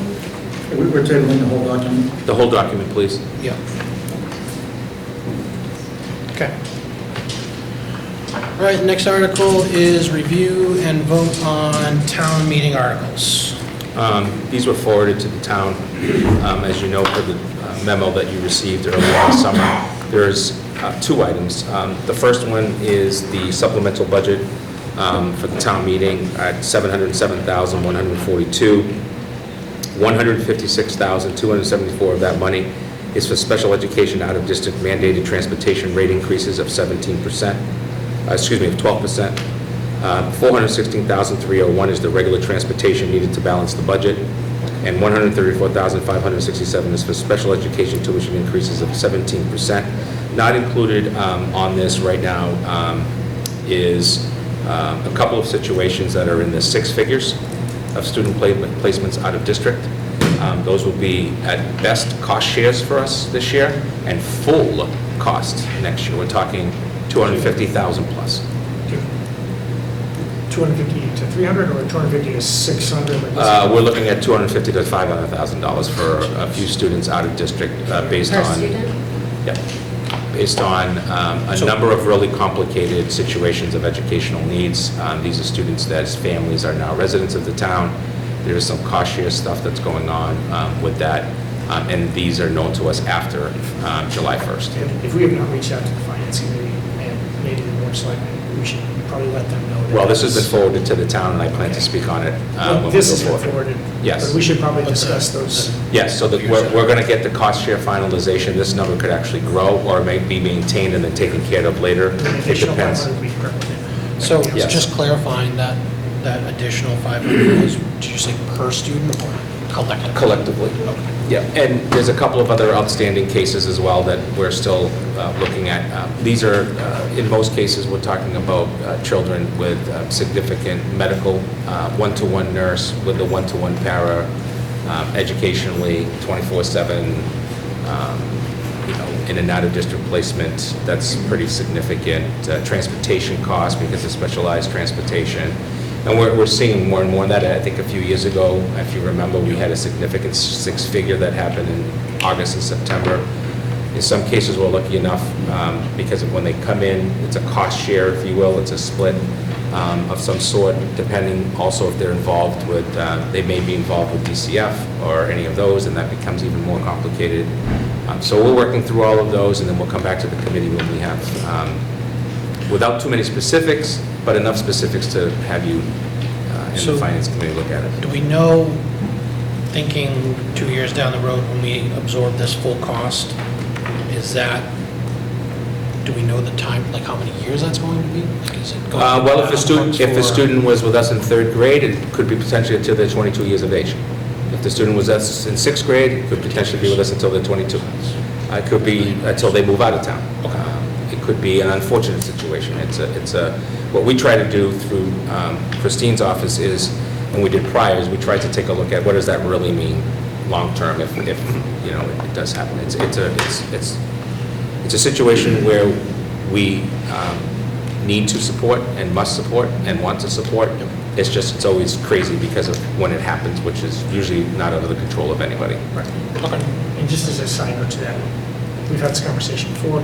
We should, however, at the same time, there is some burden here that should be taken up by healthcare, quite honestly. This is put on education, and I would make the argument that it's not entirely an educational issue, it's a healthcare issue.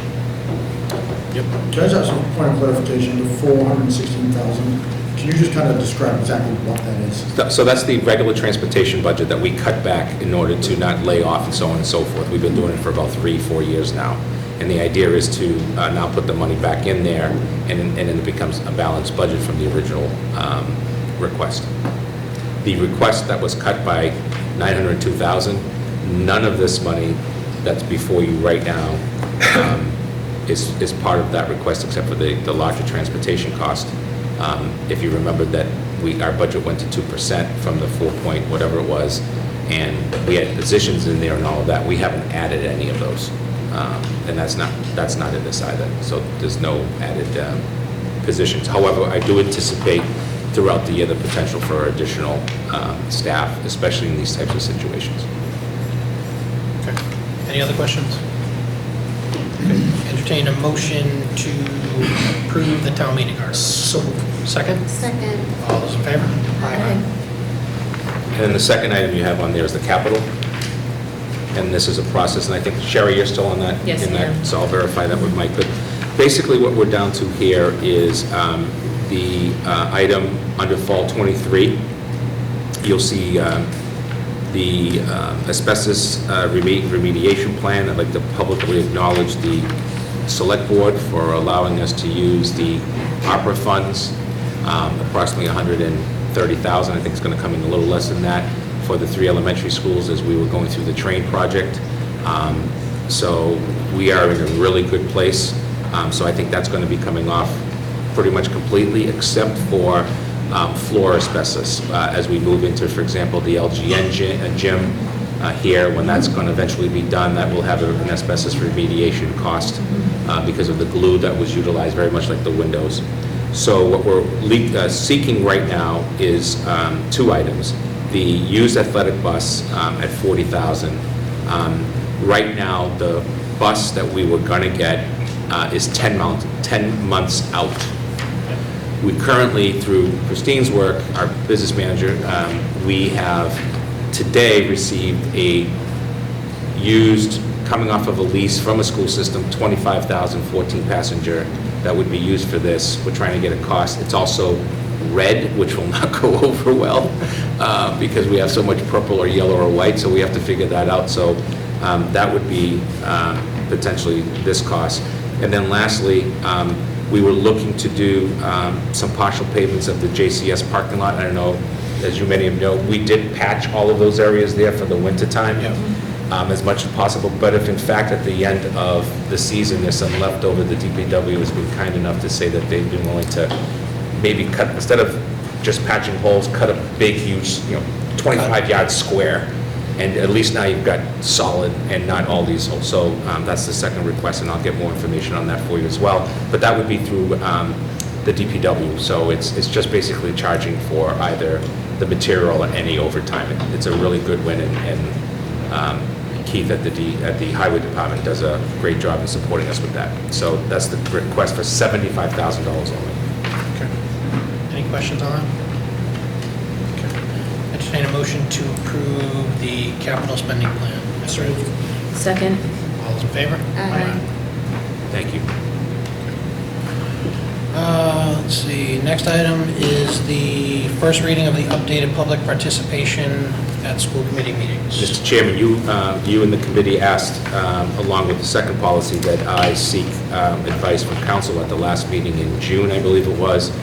As you know, I kept up communication with you by simply saying it's off. It was kind of quiet for about 6-7 weeks throughout the summer with the law firm. They have since sent you the public participation at school committee meetings recommended with strikes in it, policy for your consideration. This is a two-part process for both. This is called the first reading, allows for debate, discussion, so on and so forth, any changes you want to make. Then the second reading is the final changes and day that you actually vote, so you'll be voting at the next meeting. So in general, just to enter into the record, it allows for the citizen to request the process of an agenda on an item. That's still a process that can take place.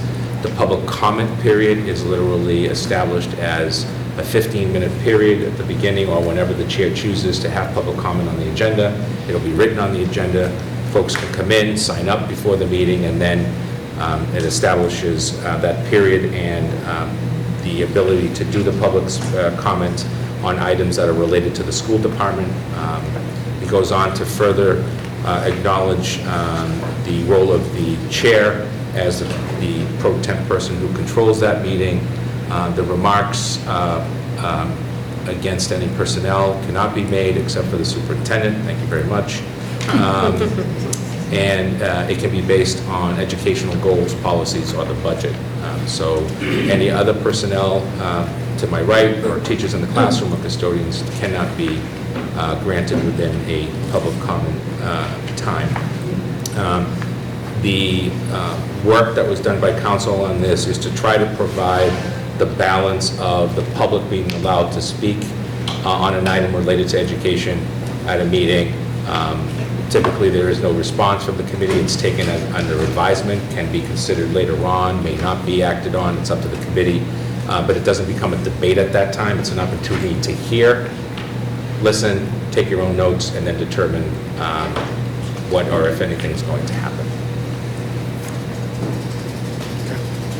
Any questions?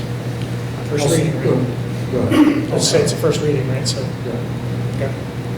I'll start. Go ahead, Nick. With public participation, this, I've always been under the thing of less is more. To me, this is completely out of control in terms of 10 items that we need to go through and blah, blah, blah. I've looked at other districts to kind of get a gauge on what other people do. Easton has 7 bullet points, boom, boom, boom, this is what we do for public participation. To me, this is litigation, legal, going crazy on a topic around public participation. That's why I brought the 5 of us up here. You know, whether we like it or not, we might not agree with everything that gets said. We might, you know, not love that aspect of some things that may be said. To me, why I got here is so we could hear from the public and make the best decision, because I don't know about you guys, we don't have all the answers. So sometimes getting the feedback, whether it's from parents, teachers, whoever may want to speak at these meetings, this to me is completely out of control in terms of, you know, what I would be looking to do. I think I'd be more in favor of more public participation than less. And again, like I said, I think with these things, less is more. I think the less policies and procedures you have written down, the easier it is for us to control the meeting, personally. So So I wasn't going to comment because it was first reading, but I will clarify. Nick can say there is absolutely no way I will pass this in its current form. I will absolutely not vote for this. So this is grounded on the Natick case. This is the case most recently that went all the way up to the courts, and it's established under school committee norms as the way to have public comment at a meeting. In the Natick case, somebody was coming up for 20 minutes and singing, playing the ukulele, all kinds of stuff that was going on. So that's the reason why the committee at that point shut everybody down, left the meetings were adjourned. That person sued, that person won, and it established these protocols as a way to say there is an opportunity for people to speak on a non-agenda item grounded on educational policy, goals, the budget, or the superintendent. And So this does not allow, it compels us to allow 15 minutes of every single meeting. And it's not at the chairman's discretion, as it is written, to have people get up, and if they want to talk about the migration patterns of the European swallow, they are so welcome to do, and we cannot interrupt them. That is what this does. There is no way I would pass this in its current form. That is absolutely crazy. I am, as Nick is, I am all for public participation. There are a number of ways you can do that. If you have an issue with something, write to the chair and say, I'd like to put this on the agenda. If it's actually something that is under our auspices, under our control, then certainly we'd be welcome to do that. But to just allow people to get up and get on a soapbox and discuss whatever they want to discuss, hey, I don't like the color of the street signs in Norton. I mean, it's wasting 15 minutes of our time. Why can't it be on agenda items? That's what I understand. It's already. I thought it was originally. The whole first part of this in red, that's our current policy, allows for exactly that, for people to get up and speak about things that we actually have legally under Mass General Law, under I think there are 4 of them, under our purview. You mentioned them before. It's basically what? It's budget, it's superintendent, it's policy, and hiring and firing of nurses and business managers. That's it. I mean, I hate to make our position sound so rudimentary, but quite frankly, it somewhat is, right? So, I mean, I don't understand why we would allow for conversation about things that we cannot control. I mean, Joe, you know this, we have this discussion all the time.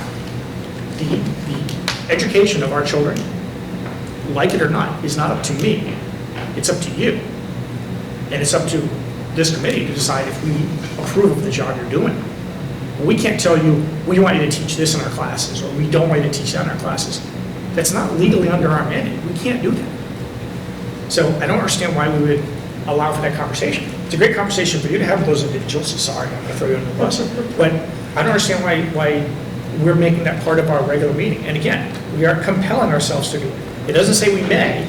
It doesn't say time to time. It says you will. At the start of each regularly scheduled school committee meeting, individuals or groups represented who have signed up to speak will be invited to address. I don't understand the benefit of this at all. And again, I agree with Nick wholeheartedly. I am much more in favor of more participation. I would have loved to hear people get up and speak about the policy changes we were talking about at the high school. I'd love to hear that. You know, that's the kind of stuff that I think we really want to get. We want to get that feedback. But again, there are a lot of things that simply aren't under our control. Listen, as I think all of you know, I really don't care what you do with this. I'm not dying on this hill. And I don't, because at the end of the day, whoever decides to go up there and bash me, I don't care. At the end of the day, somebody's going out there and saying whatever they want to say. It's up to them. Freedom of speech, I guess. I really don't care. And I don't say that because of disrespect to any one person or institution or group of people. I don't care. The fact of the matter is the policy. It's a public meeting. It's 15 minutes. It's established that you've signed up. You have 3 minutes to say what you need to say, and you're done. And many school districts, including when I was on the school committee in the 1990s into the early 2000s, I served 2 terms, we had people come up. Prior to the beginning of the meeting, you have had to sign in with your name and address, and then that was given to the chair, and it was read, and then Johnny would come up and say, I'm here to speak about the budget. I'm really dumbfounded why we don't have more librarians. And they had 3 minutes to talk about that, education. Next person came up, they wanted to talk about how, the boys soccer team needs to be, they need new uniforms, they haven't had them for 10 years. Next person comes up and they want to talk about how the Civil War isn't properly being taught in the high school, we need to spend more time on that. They have the right to say that, the committee has the right to listen to it, and then if the committee at some point wants to look further into it, they can. If not, the public was given the opportunity to address the committee. And which of Because that's those- what public speech is. Which of those 3 examples would we have control over? The school committee? You may not have any control over those, None of I don't those. think though, but you're giving why do them, we want control over speech? We don't want control over speech. What I'm saying is. Control over the issue. Yeah, these issues are things that there are already But we're policies in place gonna to. know what the issues are, because they're gonna have to ask us in advance. No. Why not? No, they just have to speak. In advance, they would ask us to be put on the agenda. Okay, and then why don't we make a And this- policy that says, hey, in order to be put on the agenda. That is, We have that policy That's what I'm saying, now. so we're gonna, But- what we wanna talk about. no, Right. what this is we start our meetings with a 15-minute public comment, not necessarily related to our Well, agenda. yeah, that's why I said this thing is. It's crazy, right? Complete crazy. Yeah. But, going back to public comment, I don't know why we put a time on something. I understand the 3 minutes, because that makes sense. If you can't get the point across in 3 minutes, okay. But why are we putting time on something that if it's important to the taxpayers of Norton, or the parents, why are we going to say, you only get 15 minutes to talk? If the speech is going well, and you as chair can keep control of what's going on in the room, let's hear it. I don't know what we're afraid Because of. Because if we do that on this, if we just allow for whatever, number 9, the chair of the meeting may not interrupt speakers who have been Well, recognized. correct. I don't, like I said, I would rip this thing up before we get in. Yeah. But just back to the main So- idea, it's just, to me, if we're looking at this from the standpoint of public speak at a meeting, yes, I do think we should allow it, and yes, I do think we should have an idea of what people are bringing to us, so either way, we can help answer the question, or do a little research, so we're not caught off guard either. I think That's 2 separate issues. Correct. Right, so So- my response to that would be, sorry, can I interrupt you, but, so my response to that would be that this does not solve for that problem. What solves that problem is saying, hey, can you put me on the agenda, because I want to speak about the cell phone policy. And then we say, yep, we can put you on the agenda, that's something that we actually deal with, et cetera. Or it can be something like, hey, can you put me on the agenda, I want to acknowledge the Norton Sewing Circle, or whatever. And we say, well, Sewing Circle, it's not really have to do with schools, so sorry, we're gonna deny you that opportunity. But if you have something that deals with the schools, we absolutely would love to put you on the agenda.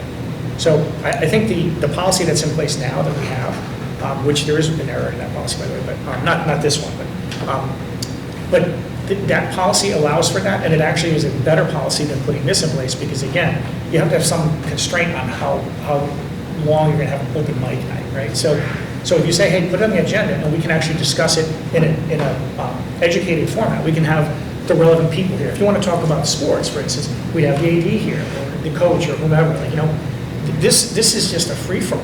It doesn't solve for any of the problems we're trying to solve for. I get the complete opposite of this. I don't think this is a free-for-all at all. I think this is complete lunacy, to be quite frank. I mean, it's just what we're trying to do, and putting out a 3-page document around a public forum meeting at a school committee is completely insane. Well, so I think the issue is this. Right now, someone in the public can reach out to the superintendent and ask to be put on the agenda. That's our policy. Comes to the chair, can be approved or not approved for various reasons, most likely to Dinez's point, if it falls within our purview. Like if someone reaches out to the superintendent and says, I want to complain about the pothole on 123, not allowed on the agenda, it doesn't fall into our purview.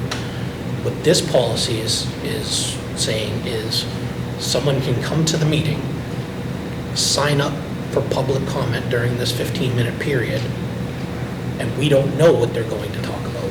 We don't know if it's going to fall in our purview because we have no advanced knowledge. So that becomes an issue because, and that's what, to Dr. Bayetta's point, that's why it's more of an acknowledgement of their statements, because we don't have the AD here if they want to talk about uniforms. We don't have the director of facilities if they want to talk about a fencing issue. But to be very clear also, if in fact we said, sign up and tell us what you want to talk about. There are very specific instances where we can deny them that right, but generally speaking, on free speech, they are allowed to get up and speak to whatever they want to speak. And I don't understand why you're allowing for that. This is not to curb free speech, it's to curb speech that is simply a waste of time. I mean, if you want to come to me directly and complain about the pothole on 123, I'd love to listen to it, that's fine. I don't do anything, I'll tell Mike Toole, hey, Mike, go tell Mike Eunice there's a pothole on 123. And, maybe he can get something done, but I can't really do anything about that. I mean, to have it in this meeting doesn't make a lot of sense. All right, maybe, to me, it's just, the town has a hard enough time getting people to go to a town meeting and vote on a $30 million or $60 million budget. I don't see people coming in here trying to waste 3 minutes talking about a pothole on 123. Maybe I'm wrong. But what we're saying is, with this policy, they can do that, unless we somehow restrict it to within our A lot of purview. us are on the same page as the policy. You're saying basically we're trying to solve for tips and tails, and I get that, but sometimes you kind of almost have to, just because otherwise, 5 weeks from now, we're like, what the heck, here we are, listen to Mrs. McGillicuddy tell us about her cat's using bowel movements, so we go to things like, it's not my purview, I don't know what to tell you. Anyways, first reading, I don't need to take up all the time. No, that's fine. Okay, any other comments? What's that? The next item is the first draft reading of the sign policy. You guys talk about that or no? Can we always discuss what you just talked about or not? It's only a reading of the policy, but if you'd like to come I mean, I up, didn't know if you were allowed to or not. if you'd like to come up, you can have 3 minutes if you put your name and address. So on the proposed draft policy, signage policy forwarded, Wait, are they asking about signage or are they asking about the last policy? I don't know. Which Kelly, Ms. which Gallagher? policy are you guys talking about? I'd like to talk about the amendments to the public participation policy. Okay, break the previous one, so we're still on the previous one. Oh, okay. Good evening, Kelly Gallagher, 201 Lee Road. So I think it's important to ask yourselves the following questions. How do these proposed amendments help the community? How do they help open lines of communication between parents and their elected representatives? How do they help improve relations between stakeholders? How do they help move our district forward? It appears the objective of these amendments is to control speech, to tamper down dissent. Where did this 3-minute limit or 15-minute limit come from? By whom and when was it decided that 3 minutes is a sufficient amount of time to offer comments or share concerns? This is an arbitrary number. There are times people will say things you disagree with. The public should be able to express their views whether you like them or not. Stifling thought and expression, attempting to control other speech is oppressive. This committee is an extension of the parents and taxpayers. You should be welcoming public comments. You should be encouraging parents to come before you and share their concerns. How can you problem solve if you aren't aware of the problems? I think many parents would be surprised that their voices would be restricted by any member of the school committee who would support these amendments. The U.S. Supreme Court has ruled this country was founded on, quote, profound national commitment to the principle that debate on public issues should be uninhibited, robust, and wide open, and that it may well include vehement, caustic, and sometimes unpleasantly sharp attacks on government and public officials. If we don't believe in freedom of expression for people we disagree with, we don't believe in it at all. Thank you, Mr. Gallagher.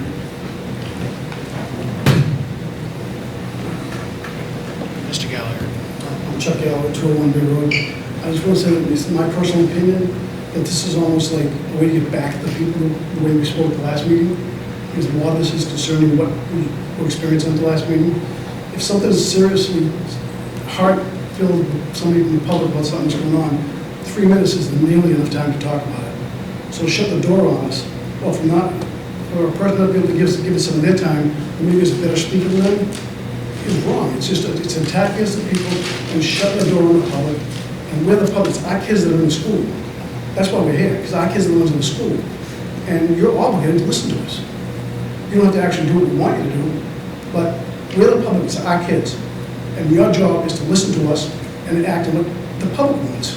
If 99 people came up here out of 100 and said, we want our kids to have cell phones every single minute of the day, are you gonna turn around and say no? You might, but then you're gonna get us the overwhelming majority. You gotta listen to the people. When you shut the door on us, roll your eyes, or start giggling at us in the meetings, it's not gonna work. And we're just gonna keep coming back. So I think a lot of what you said in that is wrong, and it's just a way to shut the door on the public and to prevent us from coming in and speaking our piece. Thank you. Excuse me, may I say something also? Yes, sir.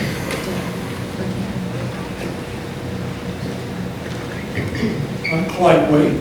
I live at 10 Crane Street, and I have two 8-year-old twins that attend this school. And I've always thought of this school as a wonderful school. Wonderful principals, wonderful staff, whatever. But when you start talking about curtailing our ability to present our concerns or issues with you people, then you're festering an uprising and ill feelings by the community towards you, towards the school, towards the town. You need to have open dialogue, and by limiting us to 3 minutes or saying, hey, we can't express our concerns or issues. I'm not talking about getting up here and threatening you or doing whatever, but my issue is, what are you afraid of by allowing us to communicate with you? If you don't, then I'm sure that many people will just go out of here angry, and God only knows where it will go from there. I've talked to Mr. Beata about a couple things. And he responded, and I accept the response. I didn't threaten him or whatever because I disagreed with him. But again, you have to have open communication. I'm not certain what you're afraid of by saying, hey, let's limit it to 30 seconds or 3 minutes or whatever. I don't, and it's up to the chairman to control that. If he feels that I'm up here and I'm none more at the mouth and threatening people and doing whatever, he's the one that should shut it down. We don't need somebody to establish a policy limiting us to the ability to communicate with you or to communicate with any town official. First of all, we pay the taxes. I really appreciate the volunteering time and the time that you spend doing that. I've done it in other instances in other communities. I'm retired from the education system where I have public schools, and I'm also retired from regional director for the VA. I always left my door open to communication, even though I didn't like it. And sometimes it seemed to get a little out of hand. I still allow it, and that's what needs to happen. That's my say. Thank you. Thank you. So I'm going to respond really quickly. First, I want to respond by saying I personally am certainly not afraid of debate. By the last speaker's own admission, he has the opportunity, he in fact took it multiple times to speak directly to Dr. Baeta to resolve problems, etc. That form is the correct form. To Mr. Gallagher's point, if 99 parents came up here out of 100 and said, we don't want that cell phone policy, you're absolutely right. I wouldn't vote it, and I wasn't going to vote it to begin with. But if 99 parents go up there and say, we want Taco Tuesday at lunch, that's not something I can do. We've just wasted 99 people's time. My point is not that we're trying to limit speech. My point is that we're trying to direct the speech where it should go to get the actual results they want to get. And I don't think that this is always the result, please. Right now we have an agenda item, and people are coming up and they're speaking freely, and there's no 3-minute time limit on it at all. It works. It actually works. You can come up and speak on this if it's on the agenda. And I don't think anywhere in our policy does it say we give you a time limit. Certainly the chair is at leisure to say, hey, you've been talking for 2 hours, it's midnight, we need to go home now. But that's not typically how we've done it. I don't think we've, to my knowledge, cut off many people and said, hey, you're kind of getting repetitive or whatever. We generally let them speak themselves out. So, but if it's not an agenda issue, then it's to me, it's kind of like we don't know where it's going to be, if it's going to be something that's in our purview. The policy is in our purview. We should talk about that. Taco Tuesday is not. I don't think we should talk about that. It's not fear of speech. I mean, my daughter will tell you I will argue with anybody anytime. I welcome it, and I love to be proven wrong because it means I learned something that day. it's not fear of speech, it's not fear of open dialogue. I'm trying to focus the dialogue where we get results. And I just have to say, in all fairness to what we do up here, I have had many people contact me, email, Facebook Messenger, they've called my personal cell phone, and I've responded to them with what I can, or I refer them to Dr. Bayetta to get the appropriate answers, because I may not have them.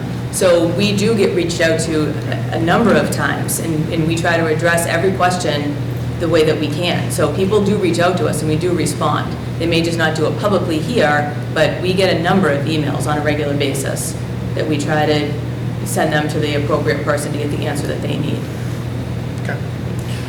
All right, so move on to the next reading of the first draft of the signage policy. This is also a brand new policy. Again, came from council to you folks, and it reads, I'll enter into the record, MPS shall not permit any individual or group other than school administrators and approved student groups as set forth herein to place any sign, banner, flag, advertising, promotional marketing material, or other such items anywhere on MPS buildings, grounds, transportation vehicles, or other property. MPS administrators or approved student groups may be permitted to place such items on MPS premises on the following conditions. 1, any such items must be related to or be in the furtherance of the district's educational goals, program, activities, or events. And 2, any such items must be approved in advance by a building principal, the superintendent of schools, or the school committee as appropriate under the circumstances. Final decision-making regarding any such items shall be at the school committee's sole discretion. Okay. Questions, comments? So, thank you to Nick for suggesting this last year. I think it's very needed. I'm not sure, Nick, if this is kind of in line with what you were looking for. Originally, I had read this and thought, yeah, this is really good, it makes sense, it kind of gives us legal protection, et cetera, et cetera. In thinking it through this afternoon, I'm not necessarily a no on it as it's written, but I'm concerned about approved student groups. And my rationale on it is the purpose of this was to not open up a Pandora's box where we if we allow somebody, we allow everybody. And I think the approved student groups is going to eventually have that exact same issue with just the added one step. I'm not sure I follow. So if you have a student group, Such as, just as an example, just to, chess club, okay. whatever, you now have to have them all. You can't disallow another student group if there are students who want to start that group. No, I think what we're saying is the approved student groups currently would be allowed. No, you can't say any student group going forward can't do it. So, No, they would become approved if they get. so If we don't have a chess club, if the chess club gets approved, they if you fall under. have a chess club, you have to allow for another club, I don't know, the German World War II club. You have to allow for it. You can't say you're not going to allow for it. If you allow for that, then they are both going to be able to say, we want to put a sign up. And you're going to get right back into the position of, we're going to allow the chess club to put a sign up, but not the German World War II club. And they say, well, why aren't you allowing us to put a sign up? We get into that exact same quandary with just the additional one step. Again, I'm not saying no to this, but I'm saying I think it makes more sense to just have it at the control of the administration. Well, And only unless I'm misinterpreting it, if a approved student group wanted to place a sign, they would have to go to their building principal and the superintendent. Right. So in your example, if we have a chess club puts up a sign because they're an approved group, no problem. If German World War II wanted to put up a sign, as long as they are an approved group, they could then also put up a sign. Right. And the genesis of this was that we had gotten a donation of some signs that we had decided to put up. There was a question about, well, you're having outside groups put a sign. Well, that's not really what happened, but Nick rightly pointed out, hey, we are opening up ourselves to this legal issue if we don't have a policy on this. And what I'm saying is that the policy with the student groups is going to have the exact same unintended consequence with the addition of, I'm just going to form a student group now. So you're There's saying, a process to be an approved student group as well. Well, so Through our administration. it's interesting. We wouldn't approve a white supremacist group because our administration would say no. There are a couple of instances that I think you can say no, but I actually read up on this today. And once you allow for student groups, you have to allow for all student groups. You can't say, we're not going to allow for it. And I could make up something. It doesn't have to be necessarily like nefarious sounding. I could say, hey, the Shane Appreciation Student Union, and that's an approved group, and I can't say no, as long as we have a membership that wants to do it. So once they're in place now, they can request signage for whatever they want. And once you start down that road, it's going to eventually get into the same concern you had.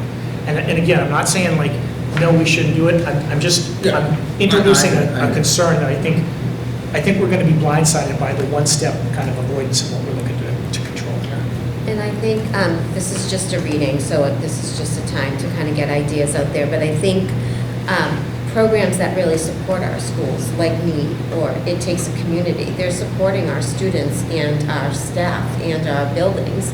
So is the suggestion that they can no longer, or I'm not even sure that they ever did, but I would really like to be a partner with them. And when the basketball game is here, you know, if they have signs, are we suggesting that It Takes a Community that gives back to so many of our students and families that they can't publicize that? The administration. well, I think that would fall under But section that's- 1, Right. because Administration need consent. would be furthering the goals of the teachers. It says So- shall not permit any individual or group other than school administrators. So what this policy, the way that it reads is that school administrators can approve outside signs? No, they would be the ones placing the signs. So they would have to be donated to the school. Yeah, or we can just put our own signs. We can buy them. So you have organizations like NEED, for example, that are, you've recognized as an extension of the school system. Right. You have It Takes a Community that is informally recognized because they're separate from the school. Right. So that would be a request that would have to come in. The parent groups and so on, they're a foundation of your system, so they're part of Right, part I that. sort of understand that everything with inside sort of the purview of MPS would be okay. So parent organizations or, you know, the JCS Fair or the LG Carnival or whatever it is, I understand those. But for a program, let's just say NEED specifically, or It Takes a Communities, let's say that because they're not even sort of part of the school, would they then have to donate the signs to us and we put them out? This could be under the section where you, as a school committee, could make a decision. Yes or no, we agree. Okay. So, the one concern I had with this, which actually just kind of came to mind yesterday, Tuesday, is election day. So, my thought on this is obviously, we're not having every candidate come to us, and I believe under the elections policy in town, they have set forth what is an acceptable It's 100 yards or something like that. 150 yards or so. This policy doesn't mention that, but it also falls under the town's policy of the election. And to me, as long as the schools are being used as a polling place, then that part Yeah, but of this so, would defer to that. so that would be like a rental, although we don't charge them for it, they're using the We can facility. also for just the include in facility. here, it's superseded by town election policy. That's all. Just throw a sentence on it. I mean, it's like anything, though. If you're standing with a sign on public property, you can stand there with your sign. You can't place, in normal, you can't place your sign without approval. So it'd be kind of the same situation. Yeah, it would be like if any candidate But goes to they the do put common. some yard signs in too, but Correct. it would be superseded by election policies. I mean, simple things. Yep. Okay, Mike, Any other- good? All right. Keep going now. All right, we're good. Any other questions or comments on this policy?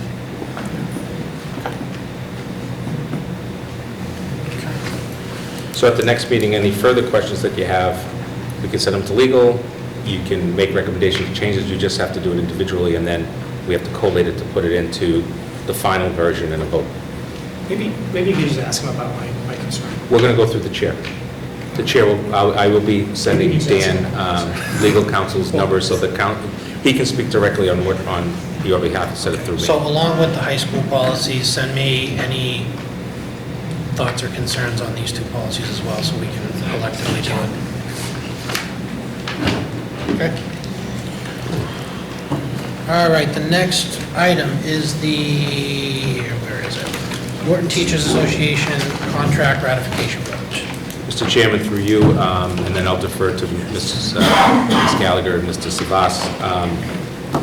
This evening, after 3 years of work, in between there, a number of one-year contracts, the Norton Teachers Association, now also consisting of teachers and paraprofessionals under one contract, ratified overwhelmingly what I would call a pro-education and a pro-student contract last evening that provides for sustainability, collaboration, and keeping excellent staff within our Norton Public Schools. The contract, as you know, is very long. The side editions are incredibly long. You've had those. I've sent them to you ahead of time. Of course, we'll post all of these like we do all contracts once ratified. The key to this agreement is in two parts. One is an MOU that basically takes a number of issues and clarifies them going forward and actually even ends them as part of the 3-year contract, i.e. any issues that need to be resolved have to be resolved between now and March 1st of next year as one example of that.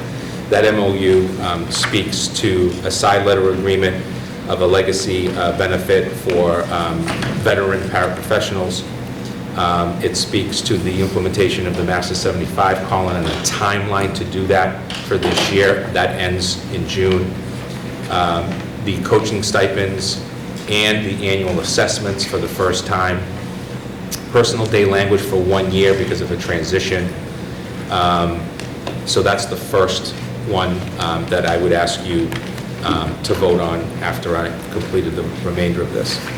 The second part is the actual coming together of paraprofessionals and teachers into one group of professionals within the district.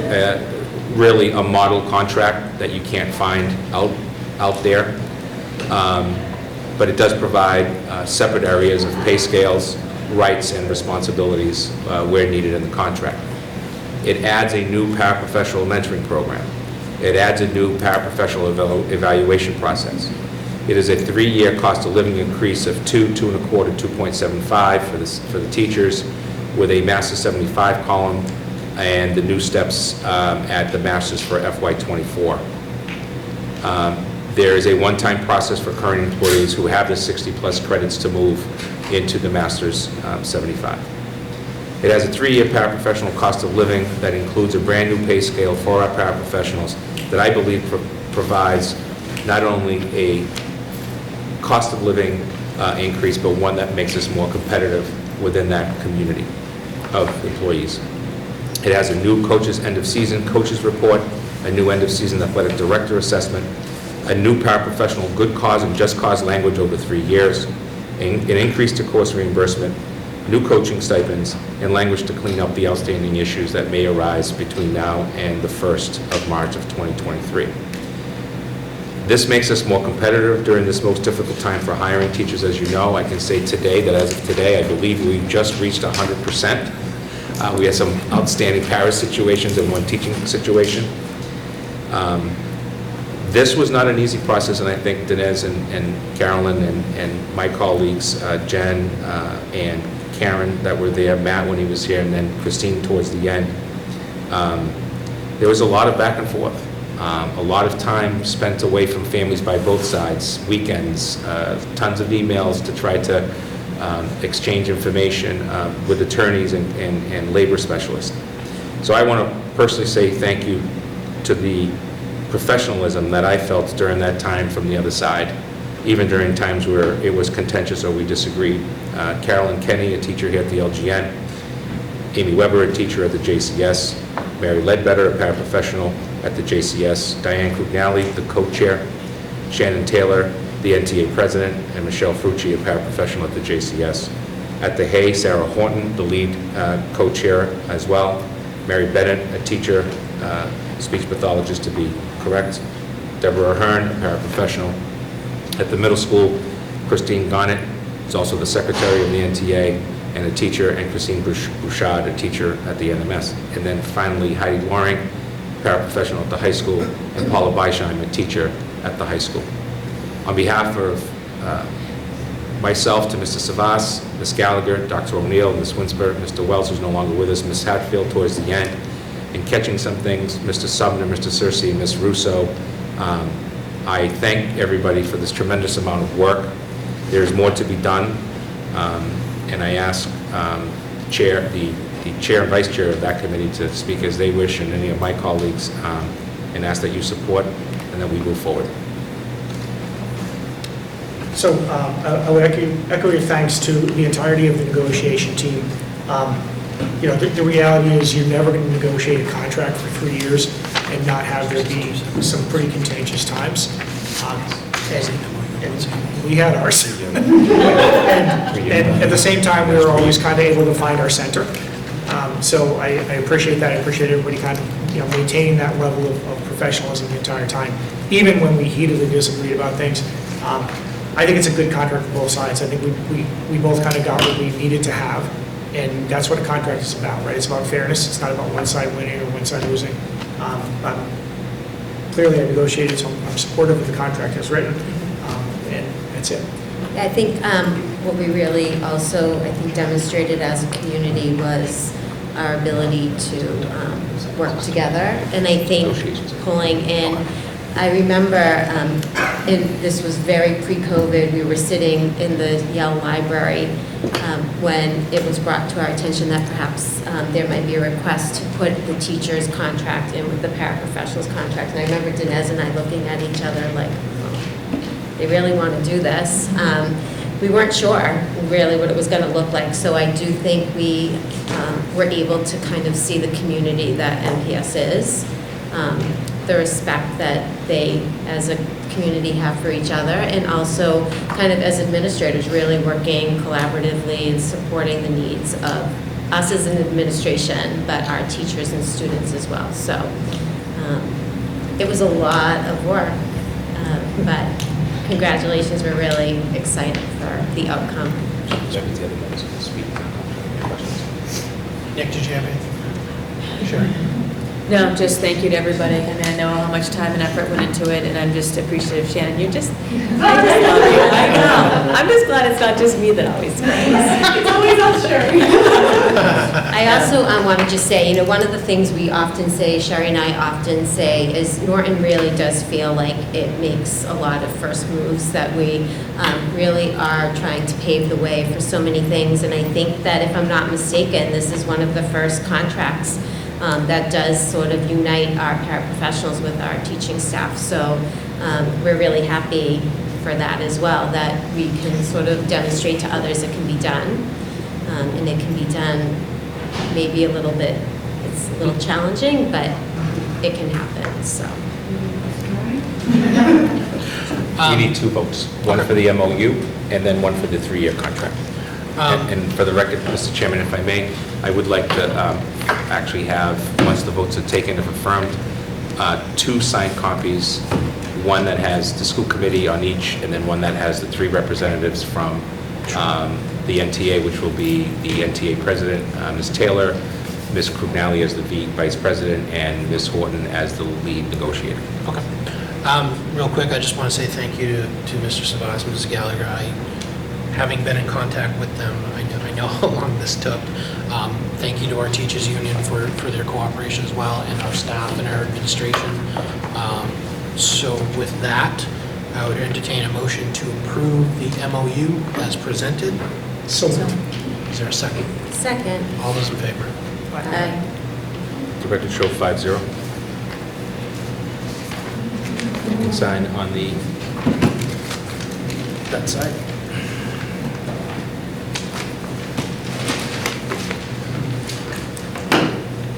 There's two pieces, sorry. I apologize. And if you could date it as the chair.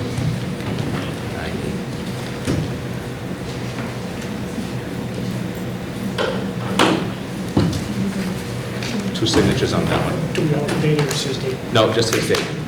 One date. This is a session. Wait on that one. That goes down. Yeah.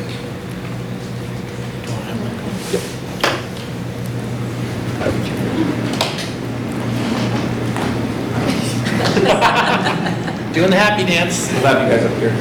You want me that one? Sorry. I'm very good at home.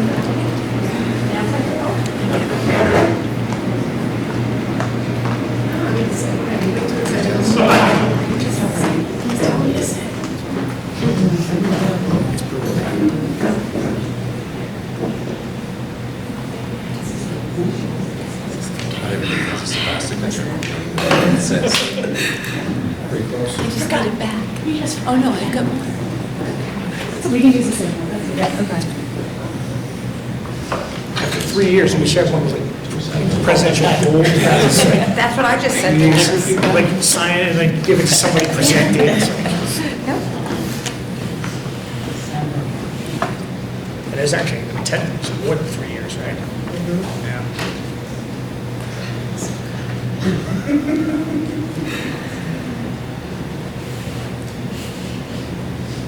It's like the commitment letters when the kids go to college. They're so excited. This feels like a commitment letter.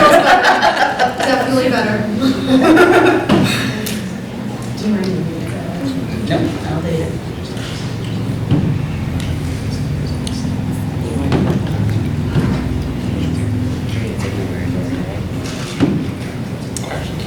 All right, so at this time, we'll entertain a motion to approve the 3-year contract as Jolly Ranchers Camp. So moved. Is there a second? Second. All's in favor? Aye. 5-0.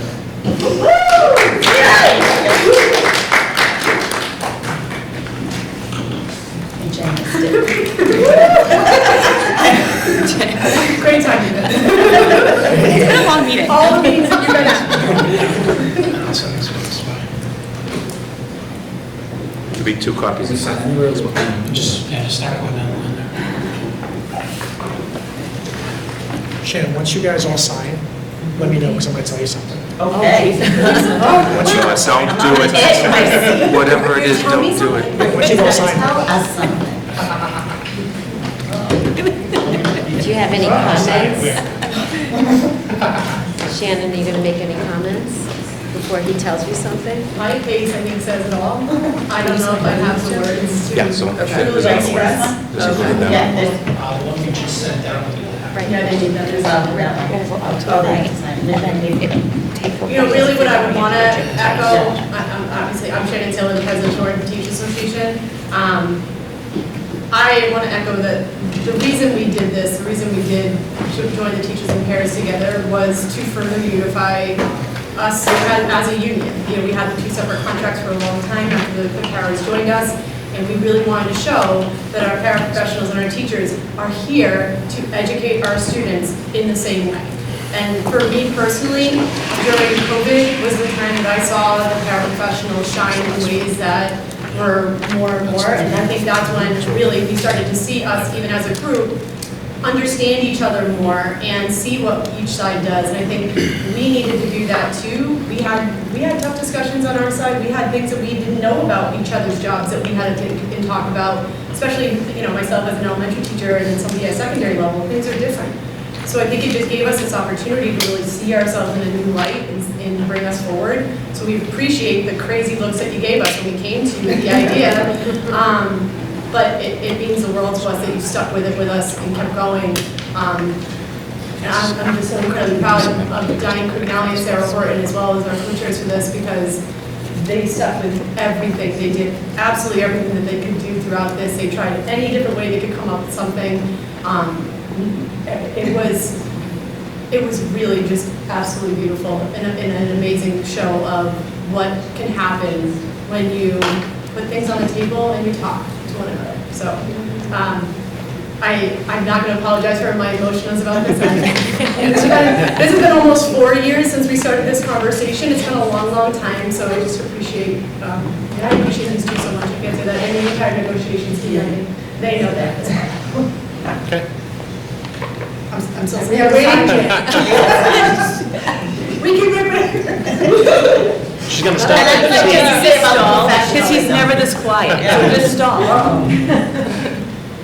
And also, you mentioned about professionalism on our side, it was professionalism on both sides, and it was a team effort, and that's what the whole thing is. Yes, we had our ups and downs throughout the whole thing, but at the end, we came together as a whole unit, both sides, and we really appreciate it. Yeah, Exactly. Sorry. And still like each other. Who still like each other. Exactly. Yeah. Exactly. That is still a thing. I'm waiting to get his face so. I know, he's waiting for me to sign. Waiting for that. Okay, I'm As soon signed. as you write N, he's going. Done. So there's no takebacks, right? So I gotta tell you, so I've done a lot of these. And Sarah, you and I have done a number of them. And just, I was kind of thinking back of the napkin, I spent 7 years of my life, at least, if not more, negotiating contracts. So I know them pretty well. And I'll tell you, the last month of this, I would have said 50-50, we're gonna have to scratch and start all over. I would have put it at 50-50, and I might have been highball. I thought, this is not gonna get over the finish line. So with respect to that, I want to thank you guys for kind of getting that last push and getting it over. Because I honestly didn't think it had a really good chance. After 3 years, I was looking down the barrel of the gun and saying, pull the trigger, just go. Like, it's not going to happen, you know? Positivity. It wasn't a negative, you guys know, I never take these personally. I never take them personally. Yeah. It was just my blind analysis of, this is where I think we are right now. And I think that it is likely, or as likely as not, that we're going to have to just scratch and start over. So again, thank you very much for getting it over the finish line. Okay. No, thank you for all the time. Yes. What's up? Thank you. Congratulations. Thank you. Last order of business is other business. Dr. Bailey. You all received from me through Raymond Cord, our town deputy director of Norton Emergency Management, concerning voting day. I'd like to continue the discussions of this and bring it to your discussion of potentially closing on that day, not making any changes, or moving it to a half day with professional development for staff the rest of the day. Can I just ask about that email? I think, if my memory serves me correctly, and I'm not sure if anybody else has the same memory, the reason why we even considered moving election day to the middle school was so that we could keep school in session. We wouldn't have had to move the election place if we were going to close the school. So I think that there was a little bit of perhaps misunderstanding or misinformation in the way that the email was sent, that the intention from the very start was that we would close schools. I think that was the whole purpose of going to the middle school, is because it had an outside entrance. We could block it off so that voters would never come into contact with students, that it would all be held within the gym with an entrance that would never, and that was the problem at the high school, was that voters were kind of intermingling with students as they were changing in hallways. So I understand traffic is an issue, but even when it isn't voting at the middle school, traffic is an issue. So I sort of could see the picture that was being sent in that email of the traffic jam. But I think we all would agree that traffic at the middle school isn't easy.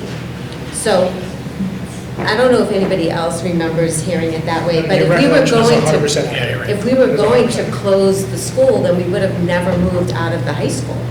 That was the whole purpose, was that on voting days, we were still going to have kids in session, and we would protect our students by locking doors, and there could be no exchange of voters with. Right, and I think there's a couple of things here, right? We've tried to close, for example, on presidential elections, right? When we were at the high school, and if you remember, we'd move our PD day to that day, or we would just close. The second part of it is, it continues to be such an issue, but nobody wants to move it. The state just announces that the Tuesday after Labor Day is Election Day, which, first of all, I don't even understand why they think that's a good day, but I am not an elected official, so I don't have to worry about it. I just have to do it. But with everything going crazy of back to school, you're just keeping parents from voting, in my opinion, because it's too busy of a day. Second, it was a torrential monsoon out there. right? First day of school, buses late, missing buses, cars late, parents don't know, construction. I mean, it's just not a, I thought it went great. And I continue to say that the safest days in the school is when I have many police officers in the schools, which I do on election day. The problem is that the middle school has one way in and one way out. And as we're looking at school safety, you're going to hear this discussion in a few months. You're going to hear a very big push from us for a secondary exit. It has to have a secondary exit, especially if we're talking about school safety, never mind elections. So that's coming, that'll be coming to you as, you know, something that we really need to take a look at. Maybe we should partner with the select board. Too bad Michael left, but I think we should Right. chat with them about that. And I think the other thing is that this is being done from the perspective of a good thing, not a bad thing. But the fact of the matter is that it is what it is. Yeah. And that is, it's very safe within the school because of how everything is closed off. But it is what it is, and, you know, we'll have a further discussion, then come back to you folks on that. Because, I mean, so having talked to Dr. Bader about this, you know, there was mentioning of a police detail on 123, that's not within something we would provide. That would be the town and the police department. I think one thing, and you know, we can't compare the state primary and the national election to our town election, because our town elections we can hold on a Saturday but I mean, the town election, we had soccer, but they separated by precinct, and to Dr. Bader's point, it was just the perfect storm of the wrong day. Now, could we have, you know, delayed a date? There's a lot of things we could have done, but to your point, we moved it there because it was easier. But I think the bigger issue, at least maybe on their end, is when you go into the gym on that side, there's not really good parking on that side of the school.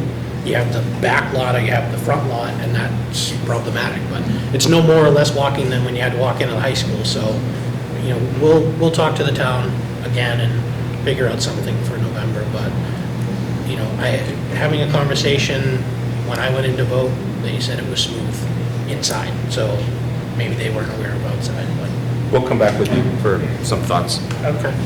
I will say, I think that, and maybe amazing to everybody, I really don't have an opinion on this, to be honest with you. It's not a conversation that moves the needle with me. But I think that their concern is that this election was, from a traffic standpoint, slightly problematic and a very low turnout. And the general election, I think there would be a higher turnout. Right. And that would turn into a Right. disaster. I think that might have been what they were kind of alluding to. Yeah. But again, you know, do the kids do their day in November or in June? It doesn't matter to me, honestly. well, I think the big concern is that we already have a day off because it's the week Veterans of Day. Veterans Day. I mean, So it is what it is, right? The days are like money, they're fungible. You can spend it in November, you can spend it in June. Okay. Yes.